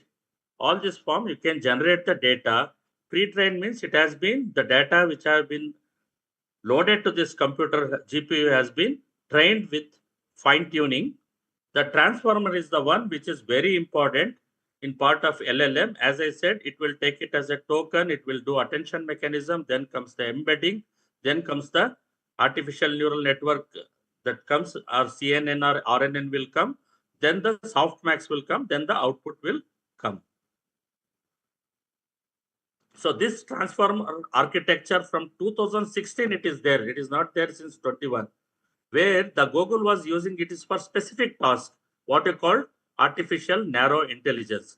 It's just like a ATM machine, which is a vending the money, or a coffee vending machine giving a cappuccino coffee or a cold coffee, whatever you press, it will give. It was doing a narrow AI stuff like Google mapping, all those things which comes under artificial narrow intelligence. Then comes the transformer model, which has been implicated in multimodal generative AI. That is what we are going to see in the form of ChatGPT 5.2 now. Perplexity is there, Gemini is there, Grok is there, Kimi, DeepSeek, so on and so forth. More than 1,000 models which are there, which are a competition. So what it will, this attention and contextual awareness will do, it will link the words. For example, you are a diabetician, it will link polyuria symptoms to the diabetes. If you put a query in prompt as a polyuria, polydipsia, polyphagia, all those things, ultimately it's going to think the next word. Probably this doctor is going to dealing with the diabetes management. That is how it is going to predict the award. That is what attention and contextual awareness. Then comes the model scale and performance. Here the model capability and safety is very important thing, as you should, being a doctor, you should know it. Because more the context window, more the model capacity, more the parameters, what we think the output will be more. For that, you should have a proper prompt engineering thinking. So more and more prompt you put, the more and more output you will get. If you put the same prompt in different large language modules, you will get different type of answers. Why? Because that model has been built in such a way that the context window and attention and contextual awareness is made a separate parameters. So all those things, that is why you won't get a same prompt common answers for all. So you should not expect. That is how you should. So in terms of clinical utility and limitation, you put the doctor's input, LLM will analyze it, then it will give differential diagnosis and documentation. So this uses the statistical text engine, but we use what our basics of medicine like anatomy, physiology, pathophysiology, and all the things it was. So maintaining the human oversight whenever you are interpreting this LLM output is very much important. This clinical workflow and algorithm is very much important. Then comes the LLM families. So the strategic market overview clinical application, you have ChatGPT is number one, it is leading. Now the 5.2 is come. It has passed so many strategy OSCE like exams like USCMLE, MCQs type exams like anything, it has answered. But whenever you take the rare disease and all, it is failed. You take Anthropic. Anthropic is a very good European model, but costly one. There is no free because OpenAI is free. Google has given free for Geo users, and Perplexity is free for Airtel users. All those things you can click, but Anthropic is the one which I'm very fond of. I have a premium prescription, which is very good in giving proper answers, and hallucinations are very minimal when I'm using this Anthropic. Most of the contents I get curated with this Anthropic, then I will put it to the respective agents to get my product out of it. So Google, as you know, it's a multimodal input. Now this anti-gravity is there for coding and all. And Nano Banana, with us, I use these slides. So then comes the Meta Llama. So this is Olama is the one which has a very small language modules you can download to your laptop by using some agents like Misty Studio and all. You can download it, and with your data sets you can play around if you want to scale up in large language modules as an AI scientist. Then comes the MedPalm. MedPalm is a LLM which is mainly curated for the doctors from the Google. Still, it is in beta version is there. The output is this. Bharat MD is the one they are made into the pharmacy industry. Now they are coming into this medical world. So these are all GPT-4 capabilities, constraints, and strategies queues. I think I have till 4 o'clock. This time is almost giving up. I've just rushed through this. This is all GPT-4 capabilities that are all these slides is going to be shared with you. You can just go through it, and whenever you have anything, you can just WhatsApp me. This is about the Cloud Opus, the new one. Opus is the one which is a very reasoning LLM module compared to Sonar. It will give a good output. These are all the core principles, capabilities, limitation, and ideal application. Then comes the Gemini. As I said, it's a multimodal integration of healthcare, and you can do lot of AI. You can play around with lot of AI agents. If you have a Geo user, if you are a Geo, you can get a download all these Gemini models into your computer. As I said, Olama is the one which is very good in doing the data sets, data analysis, and data vision in your laptop by downloading a small Olama module, and you can do lot of things with it. That's what I am doing the predictive algorithm in my day-to-day practice. So this is the comparative analysis matrix in as per as the clinical centric data it is there. So this is a table I made by using this Kimi 2 slides, this thing. So these are all the positives and negatives. You can go through it detail whenever you need it. So coming to the model selection matrix for medical workflow, for literature summarization, you have the open source GPT and Claude is there, document drafting, again, differential diagnosis. So this is the CDSS is the one what we are developing maybe in the next, if chance comes, we are developing a model called clinical AI temptometer, teleprompter. In that, we use some 4 to 6 models integrated by using their API key, and we'll give the output. Along with that, the good thing I wanted to tell you regarding this, it will be connected with UpToDate. The UpToDate is the one which we take for all our medical presentation purposes, a real-time update models. So it has been integrated with that, and we will give you the new updates which are coming in that CDSS model. That's the new one that is coming up. Maybe in the next year, still it is in a beta stage. Next year we'll come to know. Coming to the risk and mitigation, I think Dr. Ritu has told about this hallucination and all this phantom medication, how we should mitigate. So always human in the loop, mandatory cross-check is needed. You do curate it, then you give it to the agents for proper output. And one more thing, what is RAG? What is RAG? It is a retrieved augmented generation. What does it mean?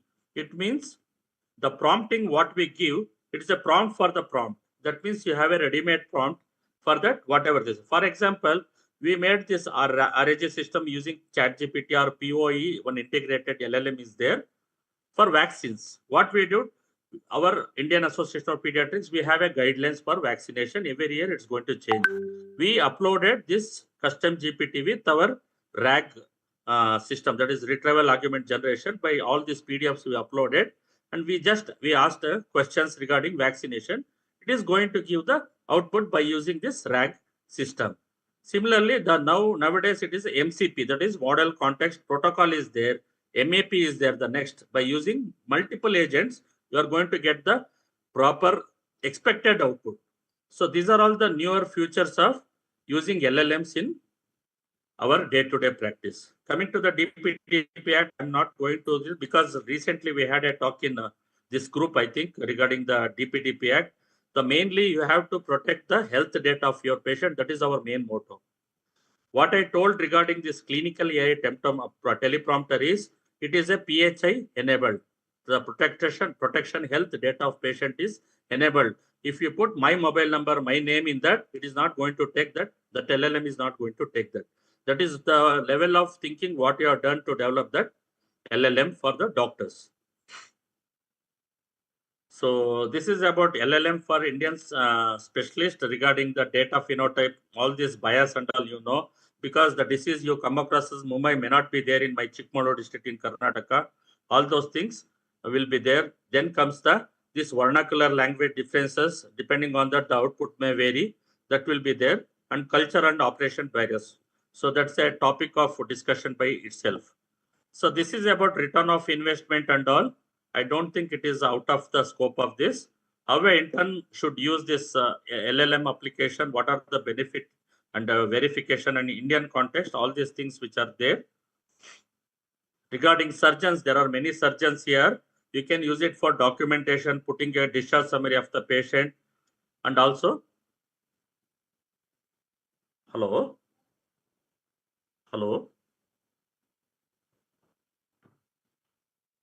So I am finishing, sir.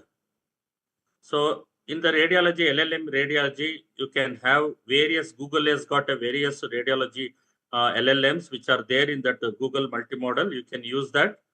In pediatrics and psychiatrists, already I have told I am using it. So prompt engineering is very important. You should have a system generated prompt and all. By using regularly, you will come to know how the prompt should be and all. So ready to compete templates are there.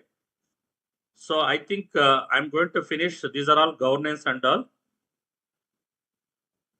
So future outlook, this is my last few slides. So it should be multimodal system, vernacular model should be there. And you should use along with LLM, this RAG or retrieval argument and model context protocol and MAP and agent-based automation is the need of cover. So this is the implementation for the larger hospital. I think I will stop my screen. I thank Dr. Alok Modi for giving this opportunity. I think I've taken more time. Very sorry because of the power has been lost. Dr. Alok, thank you very much. No, you're most welcome, Dr. Deepak, and it's an honor and pleasure that you could take your time to join the session here. So thank you very much for joining in and for a very fantastic presentation. As usual, I knew when you were there, it will be a cakewalk and a real AI, and we really thoroughly enjoyed, and I'm sure that opinion will be shared by many. So now we have another big name, national level celebrity, very fondly, sitting and smiling very wonderfully in his clinic right now to deliver the next talk. And to do honor to an honorable gentleman, we have a very renowned nephrologist who's a very senior and a very respected member of our fraternity. That's Dr. Narendra Dedhia. And I can see that he's exercising and following the principles of health at the same time. And sir is there. And sir, welcome to you for joining up for today. And again, I'm very grateful that you have taken out time from your busy schedule for AMC today. And Dr. Narendra Dedhia is not a person who needs any introduction. People know him very fondly and he's highly respected and welcome. More than being a very renowned nephrologist, he's a person that we go to for financial approach, for financial management. If you want to understand finances, he's a one-man shop. You must go to him and understand, and he will really tell you how to actually make value out of your one single rupee in maybe a very different value. So to do the semantics, Dr. Narendra Dedhia is a professor and past head of Department of Nephrology at Sir Juji Group of Hospitals and Grant Medical College for more than 20 years. He's been a nephrologist and physician to the Governor of Maharashtra. He was a main architect behind the Bombay model of dialysis, who made dialysis very simple. Currently serving as a managing director at his own Parak Hospital. He's also the honorary nephrologist to Criticare Hospital and Somaiya Super Speciality Hospital. He has served in a very dignified capacity as an honorary nephrologist at many corporate hospitals like Nanavati, Reliance Hospital, and Hiranandani Hospital. And there's a huge list of awards, which I will not waste a lot of time because I will go on and on. He's such a renowned gentleman. But to name a few, he's got a achievement award from the Gujarat government from our Honorable Prime Minister himself in 2006. He got the Best Citizen Award from Sri Gopinath Munde. He was also awarded as an honorary professor of IMA in September 2022, awarded the Healthcare Leadership Award in Feb 2025, Dr. Nina Dadija Award from the University of Missouri, Columbia, a huge practice for more than 35 years, and served in various positions as a past president for NEBS, president of the Kuchi Medical Association, managing committee member of Association of Medical Consultants, that is us, and a good number of publications and presentations at national and international level and chairing multiple sessions. Sir, I should have invited you as a faculty today, so maybe we'll do that on the next time. So thank you very much for joining in. And may I request you to introduce a very astute gentleman, Dr. Vipul Chawda. So I would be happy to load Dr. Vipul's. Give me a minute, please.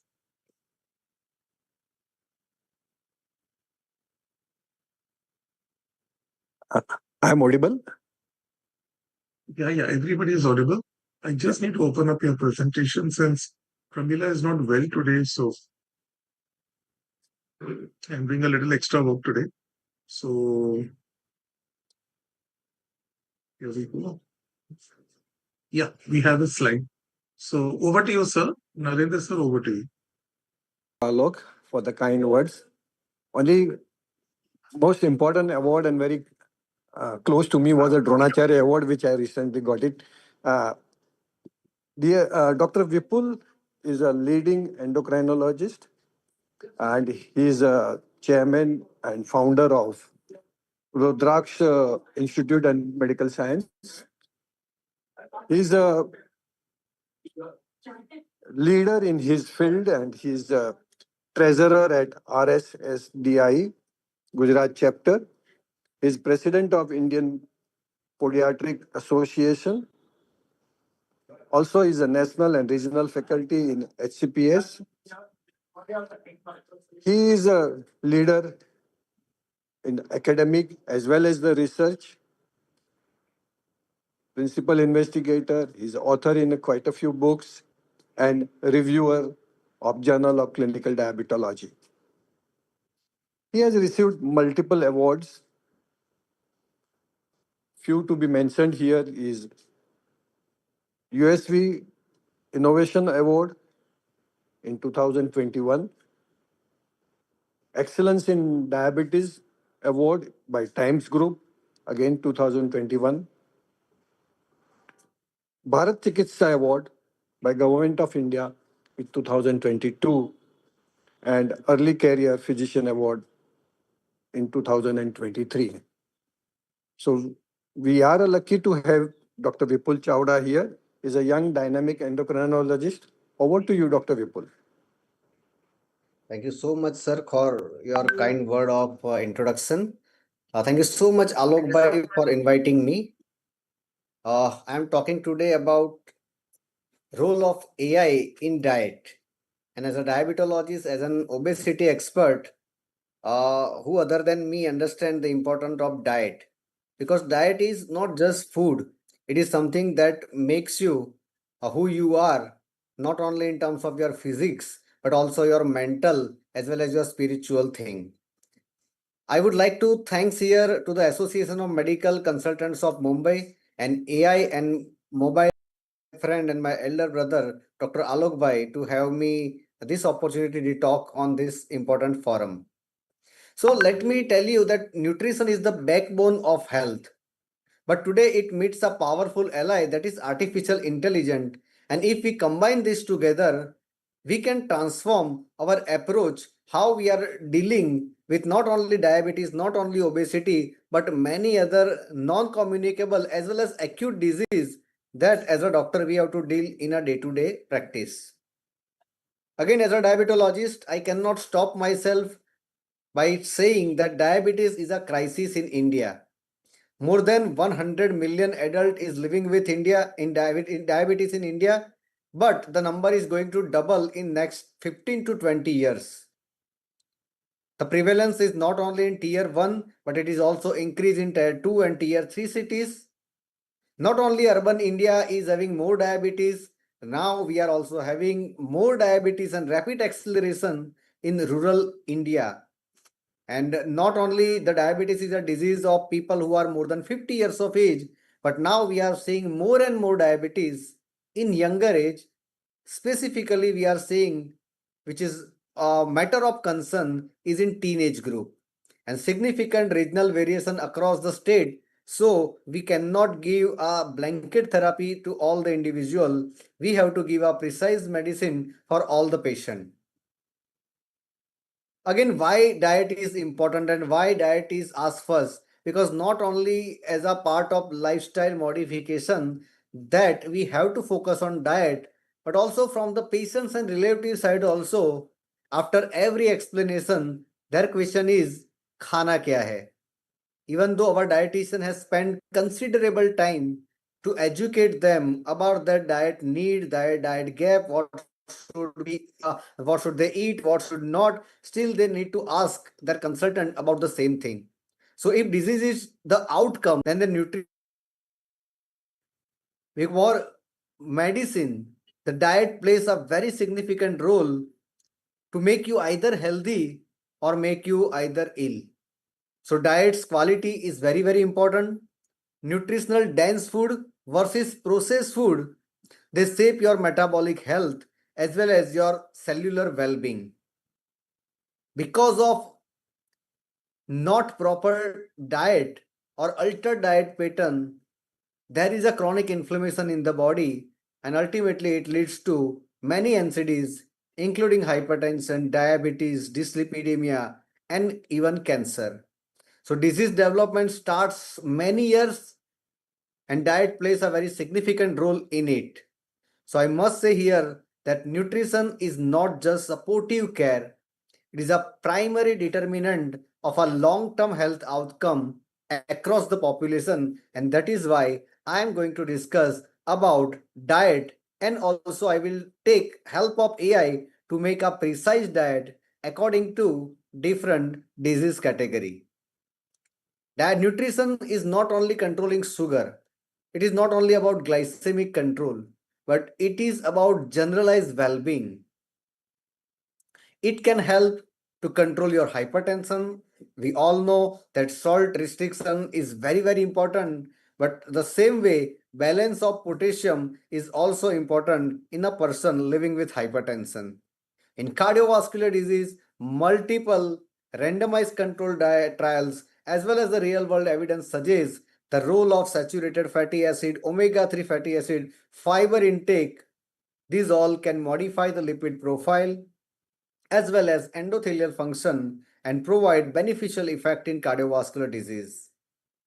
We are living in an era when obesity is no more a comorbidity, it's a disease itself. And for treating obesity, we have to understand the energy balance, meal timing, macronutrient composition, and the weight trajectory of the patient in a temporal relationship.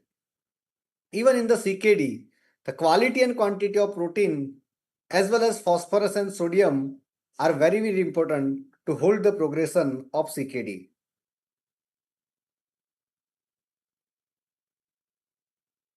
Not only in chronic or non-communicable disease, diet plays a very important role in acute illness as well. So even in critical care setting, there is a enteral nutrition which is promoted very early that will reduce the ICU mortality by 20 to 30%. Protein delivery affects muscle wasting and also reduce the ventilatory day. And micronutrient status influence the immune response of the individual, and that is why they are very, very important. Even in post-surgical cases, if the proper nutrition is maintained, they will decrease the recovery time. Adequate protein will also help in wound healing, and nutritional rehabilitation improves surgical outcome. So we have robust data that show that if you improve nutrition in critical care setting, not only in medicine but also in surgery, this kind of care will prevent complication, decrease the stay in the hospital, and overall reduce the healthcare cost of an individual. The clinician's daily relative is a daily thing that we are doing. Like still the people will ask, despite of educated by nutritionists for about 45 to 50 minutes, that doctor khana kya hai? The dilemma is not only about the quantity of food, but also about the quality of food. Sometimes what happens in most of the clinic, there is a generic dietary pre-filled form that is been given to the patient, which is non-specific to the disease status as well as the requirement of the patient. And why they are not doing so? Because there is a constraint of time And in such category, if we use the help of AI, it will be very, very useful. Also, there is time constraint. A comprehensive nutritional counseling requires time that busy clinical schedule simply don't accommodate in most of the clinic in our country. Also, there is a complexity because we are very diverse population. Our uh, eating pattern is very, very different. Our eating pattern and our custom and taboo are also very, very different. So the complexities diet is there. So we have to understand, analyze, and provide a proper diet to our patient. So this is why the question is very difficult to answer, that what diet you will provide to your patient. And when we do our study and we do some literature review, that in most of the med school, like US, even in Europe, in Canada, how much time this are giving for the education of the doctor about the diet. It is very, very surprising that average US medical school provides only 19 hours of nutritional education curriculum, which is far below than what it should be. And this is why a proper diet is not understood by the clinician themselves, and on later on it is not translated into good practice, and patients are deprived of proper nutritional prescription. So this is a reality that we all have to understand. The proper education was not done during the med school at that time. Again, we are in era of precision medicine. We cannot give a generic diet to all the individual. Patient may share similar diagnosis, but they are completely different in their biology, their lifestyle, and their cultural context. The genetic variation is different. The same food will behave differently in different individual. The metabolic response is also very, very different. The same diet in two diabetic individual give different glycemic surge. Also, lifestyle is very, very important. Sleeping patterns, stress level, physical activity, gut microbiota all modify visual. And of course, a cultural context in a country like India, when there is a food tradition is very, very different, religious practice is different, and regional cuisine shape a dietary adherence. We cannot give one kind of diet to other individual. And there was a study, a landmark cell study by ZV et al. That demonstrated the postprandial glucose response to identical meal varied dramatically between different individuals. Some people glucose spike with banana, but not with the cookies, and the so opposite response in other individual. We have an ample number of data about our nutrition. I would say that we are overloaded with nutrition data. The calories are easy to count depending about patient's daily routine activity, the calorie requirement, the pattern and response to exponentially more complex. But we have to understand that individual factors like genetic, microbiome, sleep, stress, activity not only affects the response, but food quality, preparation, combination, meal composition and timing, metabolic response, they all affect the outcome with the food. The challenge is real. Over 3 lakh food in a typical database are there in our database. Thousands of bioactive compounds per food is there. Complex interaction between nutrients and temporal pattern is also matter. What is the time, food timing, and also people are fasting. Some people are fasting every week, some every quarter, and some have various festival across year that they are doing fasting. Also, the exercise and medication timing also affect the food pattern. So this is a data from global data visualization tool to empower decision making in nutrition, and we can see there are many variables that affect the outcome with the nutrition. So this is where we need help of something that is more capable than human cognition. Complex problems needs intelligent system, and AI converts chaos into clarity, transforming overwhelming data into actionable clinical insight. The tool may be machine learning, deep learning, predictive analysis, and natural language processing. The algorithm that learn patterns from data without exploiting programming and implemented by machine learning. A neural networks that process complex multidimensional data into identify subtle relationship is possible with the help of deep learning. A statistical model that forecasts outcome based on historical pattern and current inputs with the predictive analytics, and AI that understand and generates human language for food logging and dietary counseling is possible with NLP, and we can take the help of this AI to customize the diet for our patient living with many non-communicable diseases including diabetes, hypertension, CKD, and even malignancy. How we can utilize AI for the proper management of diet? We have to remember that the clinician will be empowered with AI. They will not be replaced by AI. AI strengthens clinical decision making by handling complexity that exceeds human cognitive capacity. There will be data integration, response prediction, personalization, and continuous monitoring. We have ample number of data in our AHR. Apart from EHR, we have also data from our lab results, variable metrics, food logs, genetic information. This all data we have to integrate and we have to analyze. Forecast how individual pattern will respond to specific dietary intervention based on their unique characteristic. We can predict with the help of AI.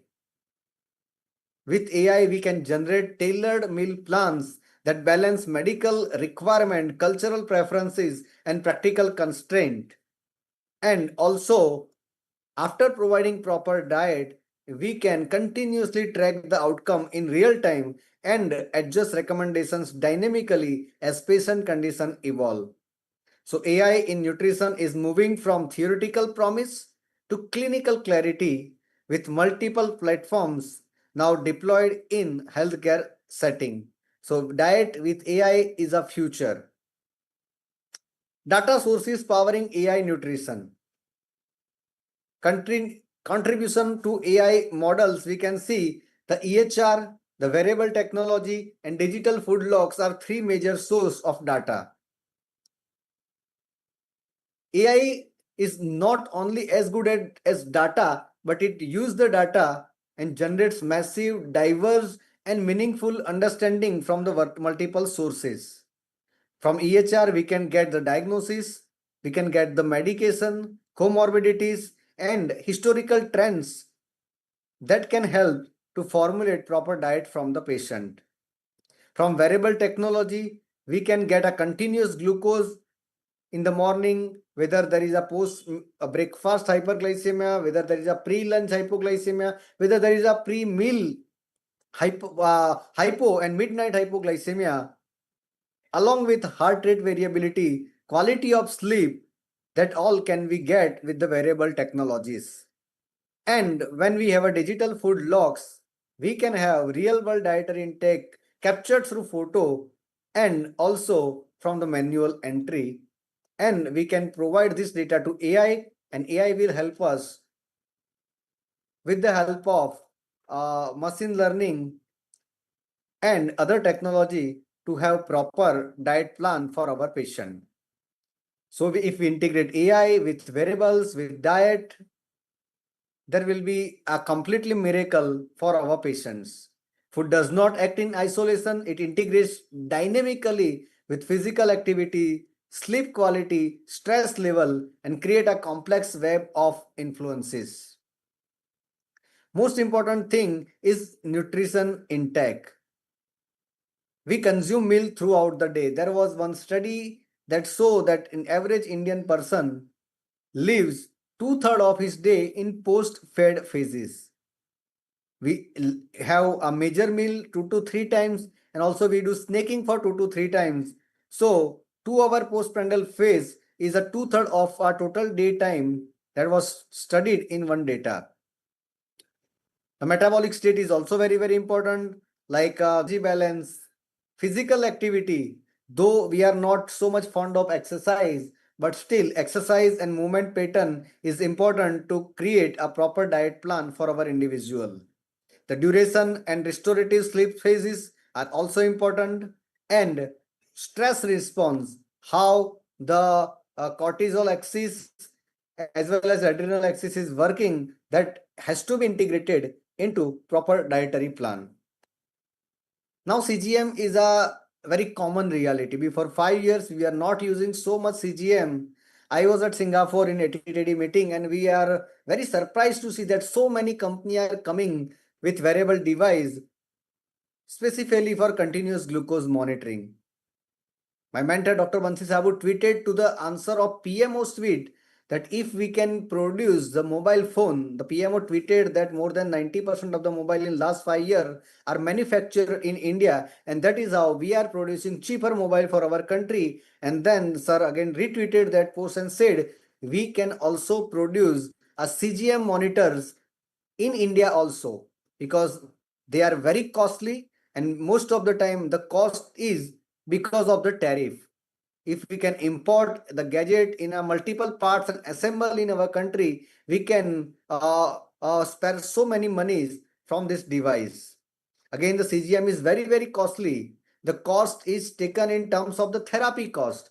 A normal diabetic individual in India spares 2000 rupees for their medication for the whole month, while the continuous glucose monitoring for 15 days is cost more than 6000. So this is very discrepancy, and even the patient can afford them, they are hesitant to use them. So right now we are around 500,000 people using CGM, but the time is not very. 3 million people every year are going to use the continuous glucose monitoring. How we can integrate the CGM data for proper management of dietary pattern of our patient? Glucose response teaches us a nutritional lesson daily. AI learns faster and more comprehensively than human ever could. And this is how we can see the data that what is the pre-meal sugar, post-meal sugar, when is there is a hypoglycemia, what is the status of midline glucose, and according to that we can plan a dietary pattern for our individual to have lesser hypoglycemia and lesser hyperglycemia. Not only we can keep the patient in time in range, but we can keep our patient in time in tighter range. So a personalized meal is possible with the use of continuous glucose monitoring along with a dietary prescription that is made with the help of AI. A traditional approach is follow a diabetic diet that we normally say to our patient के मीठा नहीं खाना है, ये चीजें नहीं खानी है और बाकी का आप ध्यान रख सकते हो. And we can move from this traditional approach to evidence-based diet that we can limit the carbohydrate less than 45 gram per meal. And again with the help of AI, we can translate this 45 gram of glucose to only 2 chapatis instead of rice at a lunch. We can prescribe to the patient. AI considers individual metabolic response pattern, cultural religious food preference, budget and accessibility constraint, cooking skill as well as time availability, and family dietary dynamics. This all factor can be utilized with the help of AI that normal human brain cannot do in normal day-to-day prescription of diet. The outcome would be very good. There is higher adherence rate, more than 65 versus 35% in conventional, better clinical outcome, a greater patient satisfaction, and reduced trial and error period that gives a best result for a person living with diabetes or a dyslipidemia. Not only in diabetic, AI is also helpful to give proper nutrition in hypertension. We usually say 25% to 50% salt restriction is required, but with the AI, we can give a proper model that gives an accurate salt restriction in a person, and that will help to control their hypertension. Also, what should be the potassium supplementation that can also be suggested, and the prescription will made along considering their age, their race, their BMI, and existing medicine into consideration. Again, cardiovascular nutrition is also very important area. There is always a secondary prevention which is required for a person having already one cardiovascular event, and with the proper diet which is powered by AI, which is personalized, that can help to have reduction in CV risk. And this data is showing that plant-based diet, desk diet, Mediterranean diet, they all are useful. But if we provide an AI-based diet, that can help to reduce our CV risk by around 45 to 50%. Again, obesity is an elephant in room. We must address that. Weight loss is fundamentally a behavior problem. Obesity is not a physical problem. It's a physical and mental problem. It is a chronic, progressive, relapsing disease. And that is why we have to give customized diet and lifestyle modification to an individual. The most important thing is we have to understand the pattern of eating in that individual. What are the triggers in terms of stress, sleep deprivation, social situation, and accordingly, we have to anticipate the things and we have to provide diet accordingly. Adaptive coaching is also very important. Plateau management, after some weight loss, they go into plateau, and at that time the motivation and proper dietary shift is very important. And maintenance support, long-term success requires sustained behavioral changes, and AI is the thing that provides years of consistent and personalized support. The traditional program is 12-week structured curriculum, generic meal plan, periodic weight and inch management, and 12-month success rate is only 23%. While when we give AI enhanced program, there is a continuous adaptive guidance, personalized daily recommendations, real-time feedback, and 12-month success rate is only is more than 41% as compared to a traditional diet.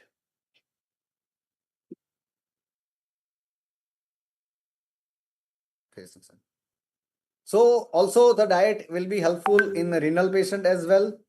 I'm not going into much detail. We have to consider a cultural and regional diet adaptation, which can be done with AI in very quick time. Real-time lifestyle feedback. A patient can send a photograph. Patient can have the instant correction and positive reinforcement, and that will increase the adherence from 2 to 3% to 87%. And patient engagement in real-time feedback system helps a lot to the patient. So improving patient adherence through AI, engagement analytics, smart reminders, and behavior insight are helpful to overcome most of the challenges related with the diet. So building clinical confidence with AI decision support, definitely we are eating multiple times in a day, and if we get real-time guidance, it will increase the adherence and it will reduce the risk for development of complication in the future. I'm not going into much detail of case study because already we are running late of the time, but I would say as compared to generic diet, AI-based diet will help to reduce the hypertension, to reduce the kidney disease, to reduce the obesity, and also help to prevent many complications. But I would also say that there are some limitation in AI dietary pattern. There can be data bias, access discrepancies, database limitation, and context gap that we need to understand, and we have to do a propensity setting before prescribing diet, because we cannot compare apple with the orange. We have to compare apple with apple and orange with the orange, and also we have to understand the regulatory constraint into it. AI is not definitely replacing the nutritionist, because human touch, compassion, and feeling are very important that can never be given by AI. But nutritionists who are using AI can give a comprehensive care to their patient for the better management of their chronic disease, also for their acute disease. So AI for an outcome tracking, and that has been proven in multiple observational studies as well as randomized control trial, and we can reduce many disease in future just with the diet, because diet is not only food, it is our way of living, it is our emotion. And in the end, I would say that nutrition remains the foundation of health. AI strengthen that foundation by enhancing our ability to deliver personalized evidence-based dietary intervention. We should provide personalized diet. We should provide evidence-based diet that will improve the adherence by the patient. will go in clinical integration, and of course it will be very, very useful to have ethical implementation. With that, I would say thank you so much for your silent listening. And next time when your patient say khana hai kya, we know the answer, that our nutritionist will take the help of AI, and according to the patient's age, patient's custom, their family tradition, their religious, and their calorie requirement, they can provide a proper diet. Thank you so much once again. Thank you, Vipul bhai. That was great. Thank you all the way, coming all the way from Ahmedabad, though you have come virtually, not physically. Hope we can invite you physically someday. That was very fabulous. And I could see the AI hand in your presentation as usual. They were wonderful and very crisply made. The content was so good. Thank you very much for handling it. There's one question in the chat box which I will direct you when we are doing a panel discussion. And I'm very happy that the whole meeting is going very beautifully. And we started this a few months back, and I had started with very basics of AI. I'm sort of maturing this series. And I think by the next month, I'm going to delve into the actual hardwired AI, which will be a real tough ball game. And I'm sure the audience will love it. And the standard of the talks that we're having now is a pretty high standard, because I started with real basics in this whole series when we started a few months back. So now for the last speaker of the day, and a person who doesn't need an introduction, who is one of the big AI personalities in our country and a very good friend of mine.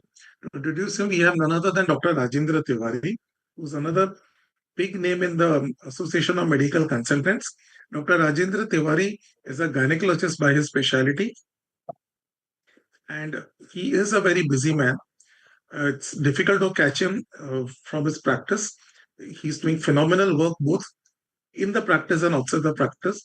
A very active social personality and a very wonderful person to meet with and say hi to whenever we meet OB meetings and managing committee meetings. So, in short, he's a secretary for POGS. He is the chairman of the Maharashtra IMA Maharashtra AMS cell. He was the joint secretary of IMA Maharashtra in the past. He was also the joint secretary of Association of Medical Consultants, that is our association. Currently serving as a committee member in the medical legal cell, both for AMC and IMA, also of FOXY. He's also the committee member of AAC cell FOXY. He's also been serving as a negligence committee member for doctors in the Palghar district with a civil surgeon. He's also the member of the MTP committee of the Palghar district. Besides being a panel laparoscopic surgeon for the government of Maharashtra, besides being a Palghar district representative to the government of Maharashtra, posted on the state committee to monitor the functionings of the trust hospitals under the deputy chief minister, he's also served as a teacher for DGO and CPS Mumbai. A list of awards under him: he's got the Maharashtra Medical Council Award 2016 by MMC, the ZL Zaveri Award by the National IMA in 2018, the G.N. Patrao Award and the Bharat Jyoti Award. He is currently working as a graduate teacher in TNMC and Nair Hospital. I'm sorry, he's done his graduation from Nair Hospital, post-graduation from JMC and JJ Hospital, from where my wife comes. He's something else which I didn't know, and I'm come to know today, that he's also an LLB, and he's done a postgraduate diploma in human rights. Well, that's great. And that is something I need to keep in mind, because you would be the most valuable asset for all of us if we have any need for such a thing. So, Dr. Tiwari, welcome over here.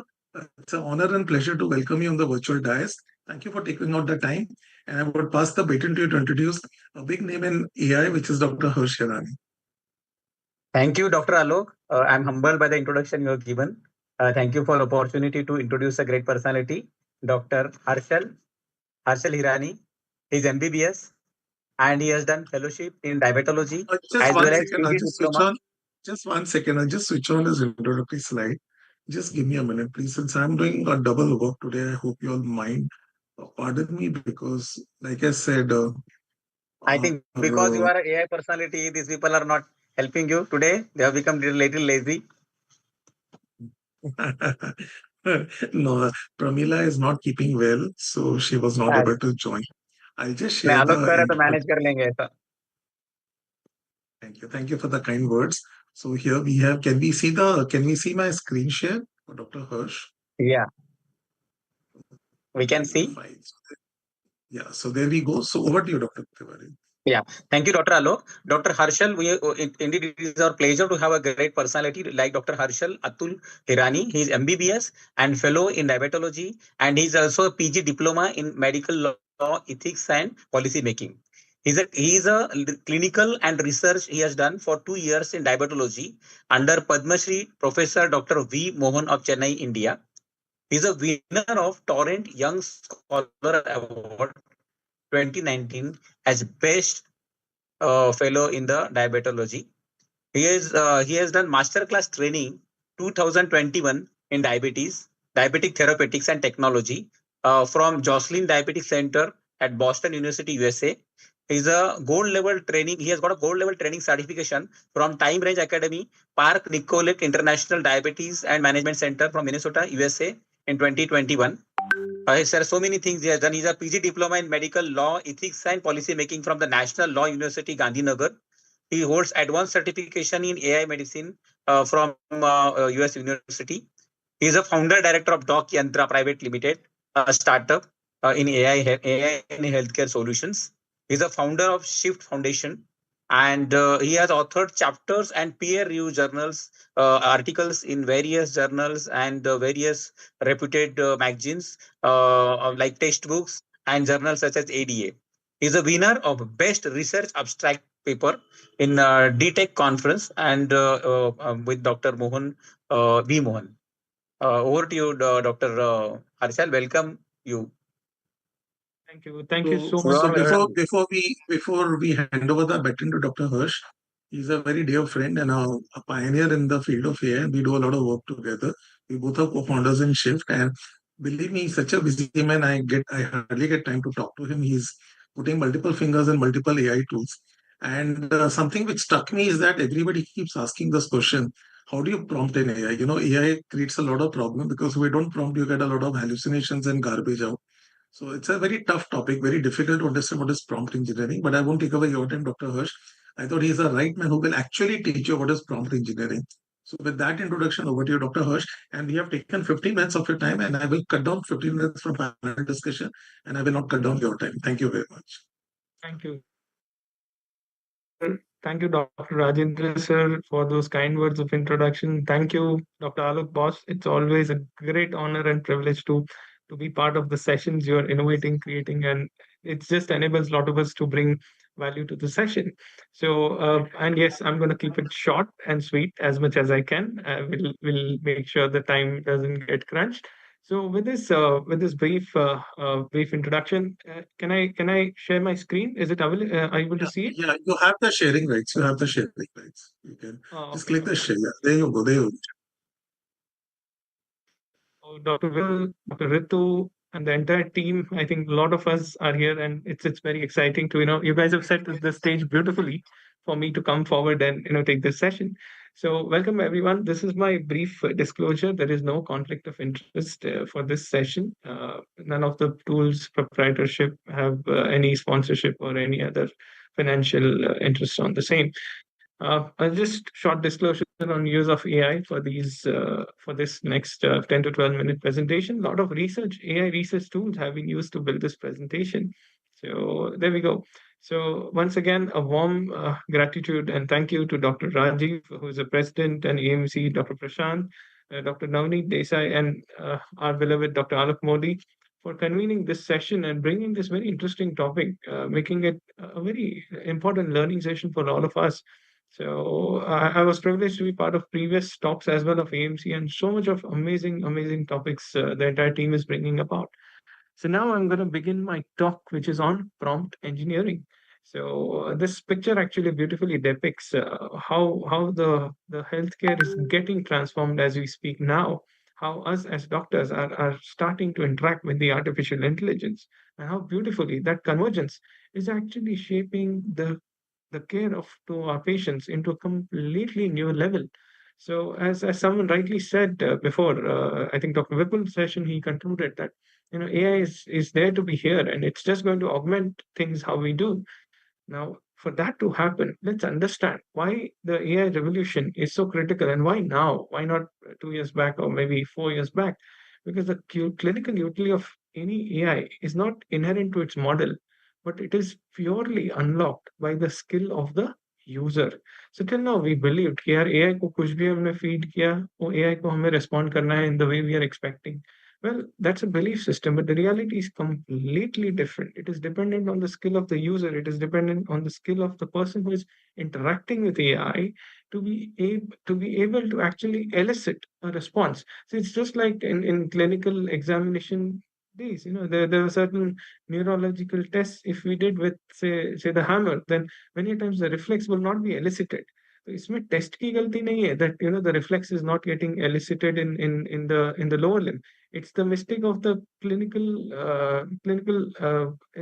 professional, rather let's take an intern who is not able to hit it in the right direction, in the right force, in the right momentum. So same way it applies to AI when we are starting to interact with AI. And let's look at certain stats which are going to be mind blowing. So the India's healthcare AI market is projected to skyrocket from 0.83 billion to $17.75 billion by 2032. So we're not that far. Hardly 5 or 6 years, we're going to see a major tectonic shift. And this is like 40.5 CAGR per annum. We've never seen this happening in any other industry, in at least in recent few years. Widespread adoption. So close to 86% of healthcare organizations will be using AI in next 2 years, directly or indirectly. And despite all this, there is still a huge competency gap. Despite high adoption getting projected, most clinicians still don't receive any formal training or to help fill the gap between the two. And again, there's also an mandate on integration of AI through some very good initiatives such as India AI and a lot of other initiatives which are getting worked up around. So now let's start on a critical topic, which is hands-on prompting, how better to prompt. But for that to happen, let me explain what a prompt is. Prompt is basically a specific feed which you give to an AI bot or any AI system to get you a desired result, which is basically what you type in a chat system to get your output, what you want to expect, right? But the prompting is actually the act of giving a specific input or an instruction to an AI model to generate a desired response. And prompt engineering is actually the process of designing and refining the inputs which can be given to an AI system to achieve more accurate and relevant results. This is something very surprising, friends. This simple art of being able to communicate effectively with an AI system is getting paid so much. Imagine, you'll be surprised to see the kind of salaries which are getting getting dispensed to professionals who are called prompt engineers, who are an expert in creating these prompts. At an entry level in India itself, you see it goes all the way from 5 lakhs to 35 lakhs per annum. And these are some very big figures, and close to 86,000 to even up to 20 lakh, 20 million US dollars. That's the range of salaries being paid to these experts who create the perfect lines, perfect words to talk to the AI systems, right? So this is the magnitude of the subject we are going to be discussing in the next few minutes. So how many of you, I think many of you have seen this movie, right? Dr. Alok, can I get a raise of hand? Do you remember this scene from Three Idiots? Yes? Yes, we can Vipul see your bhai? slide and I really appreciate what you're trying to show you. So, this was a beautiful context when Amir Khan is, trying to communicate to the professor, In fact, you've a hit the nail definition on the of, head because everybody yeah, asks us, आखिर कहना क्या चाहते हो? Very exactly. Now, अभी यही चीज जो है ये AI bot is trying to convey to the user कि भाई तुम कहना क्या चाहते हो? So this is where it is very, very important that we ask the right questions in the right way, in the right format. And when you try asking something illogical to ChatGPT or any other bot, hoping that it will answer everything you want to know in the correct way, in the exact way, well, this is how things are. So let me introduce something which is called crisp framework. I know the chips look very crispy and tasty because evening ka time ho raha hai, chai coffee ka time ho raha hai. But that's why I thought, this time is 4:30. So let me introduce this with a crisp framework. So what is crisp framework is basically it is a formula, or it's like a hack, any form of AI, whether using ChatGPT, Gemini, कोई भी आप Grok use कर रहे हो, right? Any of the bots you're using, Claude. So when you are trying to put any prompt or when you're raising any communication with a chatbot, clear the first. So if you're typing 2 to 3 lines, the first thing in that communication has to be context. Right? That context needs to be patient demographics or relevant history. Right? demographics in the sense, let's say you're trying to understand a clinical condition through AI in a more nuanced way, in a more detailed manner. The first section is context. The second is जो AI engine है उसको एक personification देना है कि भाई मुझे information चाहिए. Let me take, I need, let's say I need an information of diabetes kidney disease, right? So if I'm typing this, I need information of diabetes kidney disease, let's say in a patient who is 52 years old and who has a history of diabetes for 20 years. Now, for diabetes kidney disease to understand, if I just put it, it will give me a very random generic information. It won't add any value to me. But the moment I say that respond me like a nephrologist, the quality of information will be drastically different. You'll be surprised to see it. The kind of detailing, the parameters it shows, the content, the classification it will show, you'll just be blown away. So personification of role is very, very, very important to be given to AI when you're chatting. कि अगर AI को respond करना है तो वो क्या बन के करना है. As a nephrologist, you need a cardiologist perspective on kidney disease. You need a diabetologist perspective on kidney disease. Be very clear on giving it some role. Right? Now, I'll give you one more example, which is little offbeat, like not related to healthcare. Let's say I was just recently, and I cover this in most of my conferences whenever I'm giving a talk. I was actually buying a car recently. I was transitioning from a normal vehicle to an EV vehicle. But I wanted to make sure that despite the cost of car going up, I wanted to maintain my EMIs to be as low as I can, right? So I was paying EMI of somewhere around 15,000 in my older car, and कुछ fuel का 12-13 हज़ार का expense हो रहा, तो करीबन 27,000 I was spending on a monthly basis for my vehicle expense, right? Now I wanted to shift to a new car. So now I just put a query that this is the scenario. I'm shifting to an EV car to have more savings on my run of my vehicle and so and so. So initially I gave it as a role of a banker. So as a banker, what do you think? Should I buy a loan of this new car, which is going to cost me, let's give a random number, say 17 lakhs? Well, the banker perspective was yes, I should take a loan because interest rates are fairly low right now, right? But the moment I said that मेरी जो पुरानी I personified or I gave a role of a financial planner, you know what response I got? The response I got was mind-boggling. I got a response that from the old car what you sell, let's say तुम्हारा पुराना गाड़ी का आपको 8 लाख रुपए आ रहा है, then that 8 lakhs you put it in systemic withdrawal plan. तो ये विड्रॉल प्लान जो है ये आपकी से 22-23 हजार की ईएमआई का जो है उसका 10% निकाल के आपको 5-6 हजार महीने के देगा. तो your actual EMI will end up being 23,000 minus 5,000, 18,000, right? And you are shifting to a new car. Yes, net cost गाड़ी का बढ़ रहा है. What we are discussing is a monthly spending part, right? So it actually give this clarity and it says you should not buy full loan. आपको पूरी गाड़ी की cost का लोन नहीं लेना चाहिए. Only the remaining sum of the new car cost minus that 8 lakhs of the old car, that is the only amount you should get a loan. How beautifully differentiated two scenarios. One as a banker, उसने बोला नहीं तुमको तो loan ही लेना चाहिए, interest कम है. The moment the same question, without changing the context, I gave a role of a financial planner. It gave a beautiful breakdown of this strategy. So which is better, financial planner or banker? Obviously financial planner, right? So this is very important. So any information feedback you want to receive from AI, you should give it a role. So then comes the inputs, where you put symptoms or any specific values you want to put in, right? Or any findings, clinical findings you want to put in. And then comes the structure. What is the desired response you want? अरे भाई AI का response है, वो क्या चाहिए आपको? You want it as a sheet, as an information sheet, as a summary sheet, or do you want just as an as a like a lecture? आपको lecture के तौर पे चाहिए, कोई summary sheet के तौर पे चाहिए, or just a learning material, or you want notes for exam? Even if you type I want notes for exam, वो वही information को इतना beautifully points में break down करके देगा that you love to read it. Even for enhancing your knowledge, it will be so beautiful to read that well-crafted, structured information. So again, structure is also very important, and then most important, purpose. What is the purpose of extracting this information from AI?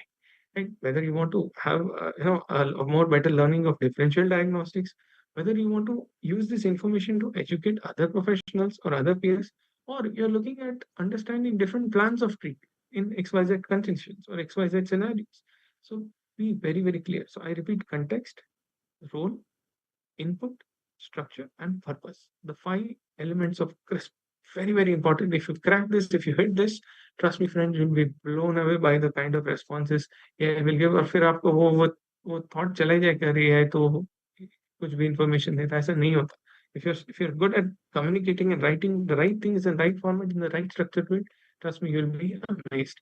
And this is a proof actually. The pudding lies in the proof actually. If you see accuracy, a 9 prompting versus a structured prompting, there's a 19% improvement in the accuracy of the outcome what you receive. So AI does not want to be inaccurate, but it just doesn't know how accurate do we want it to answer. Right? Very interesting statement. Even if you are looking at guidelines consistency, if you want to study newer guidelines, if you prompt it in the right way for the right type of information, it won't. And the most surprising uh, aspect is the hallucination. We hear a lot of things. AI तो गप्पे लगाता है, AI hallucinate करता है. उसमें AI की गलती नहीं है. AI को जो prompt कर रहा है, उसको सही से बात करना नहीं आता उससे. If you talk it in the right context, in the structure which we just discussed in the previous slide, there is an 88% improvement in the quality and lesser chance of hallucinations of AI, which is phenomenal, right? 70% के ऊपर तो human भी नहीं accurate हो सकता, 20-25% तो human में भी हेलुसिनेशन आता ही है. So it is already beating humans here, right? Again, same in the documentation time for any information which you're building up. So let's look at certain scenarios and let's look at a kind of live practical approach here on how to make these conversations or these prompts structured versus a general one. So the first aspect is when you're trying to structure this prompt in crisp format, make sure that it is a very clear request you want. ऐसे ही बोल दिया कि tell me about diabetes issues, it will give any kind of generalistic nonsensical information. इससे बदले if you be specific that list me common symptoms for fibroglycemia type 1 diabetes patients, you go that specific to type 1 or type 2 or monogenic diabetes or type 5, whatever you want to learn about. Be very specific. Contextualize the prompt, very important. So ऐसे ही if you say इसका अगर आप follow up question पूछते हो कि what should be monitored, again it will give you very random vague answers. But if you say what to monitor, if you be very specific in a 30-year-old type 2 patient who is having history of hypoglycemia. Let's say you want to understand the hypoglycemia perspective or whatever perspective you want to know. So it will go again that specific. Same thing. I'll give another example, which is defining of the desired output. What we learned in the crisp format, right? What is the format we want to receive back? An unclear example I'll give is give me advice on insulin. ऐसा डाल दिया तो बहुत random चीजें आएगी.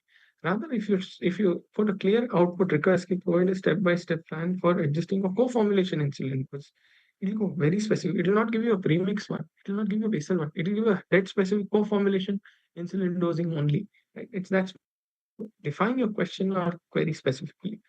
Incorporating evidence-based practice. So, what is the rather be specific according to what guidelines you want to know. What is the target HbA1c for elderly patient as per ADA or as per RSSD or as per any other set of guidelines? So these minor examples I'm just stating to give you an idea in terms of आप अगर AI से कुछ पूछ रहे हो तो पहले आपको सोचना है कि क्या पूछना है exactly. I'll give a few more examples which are specific to day in day out usage.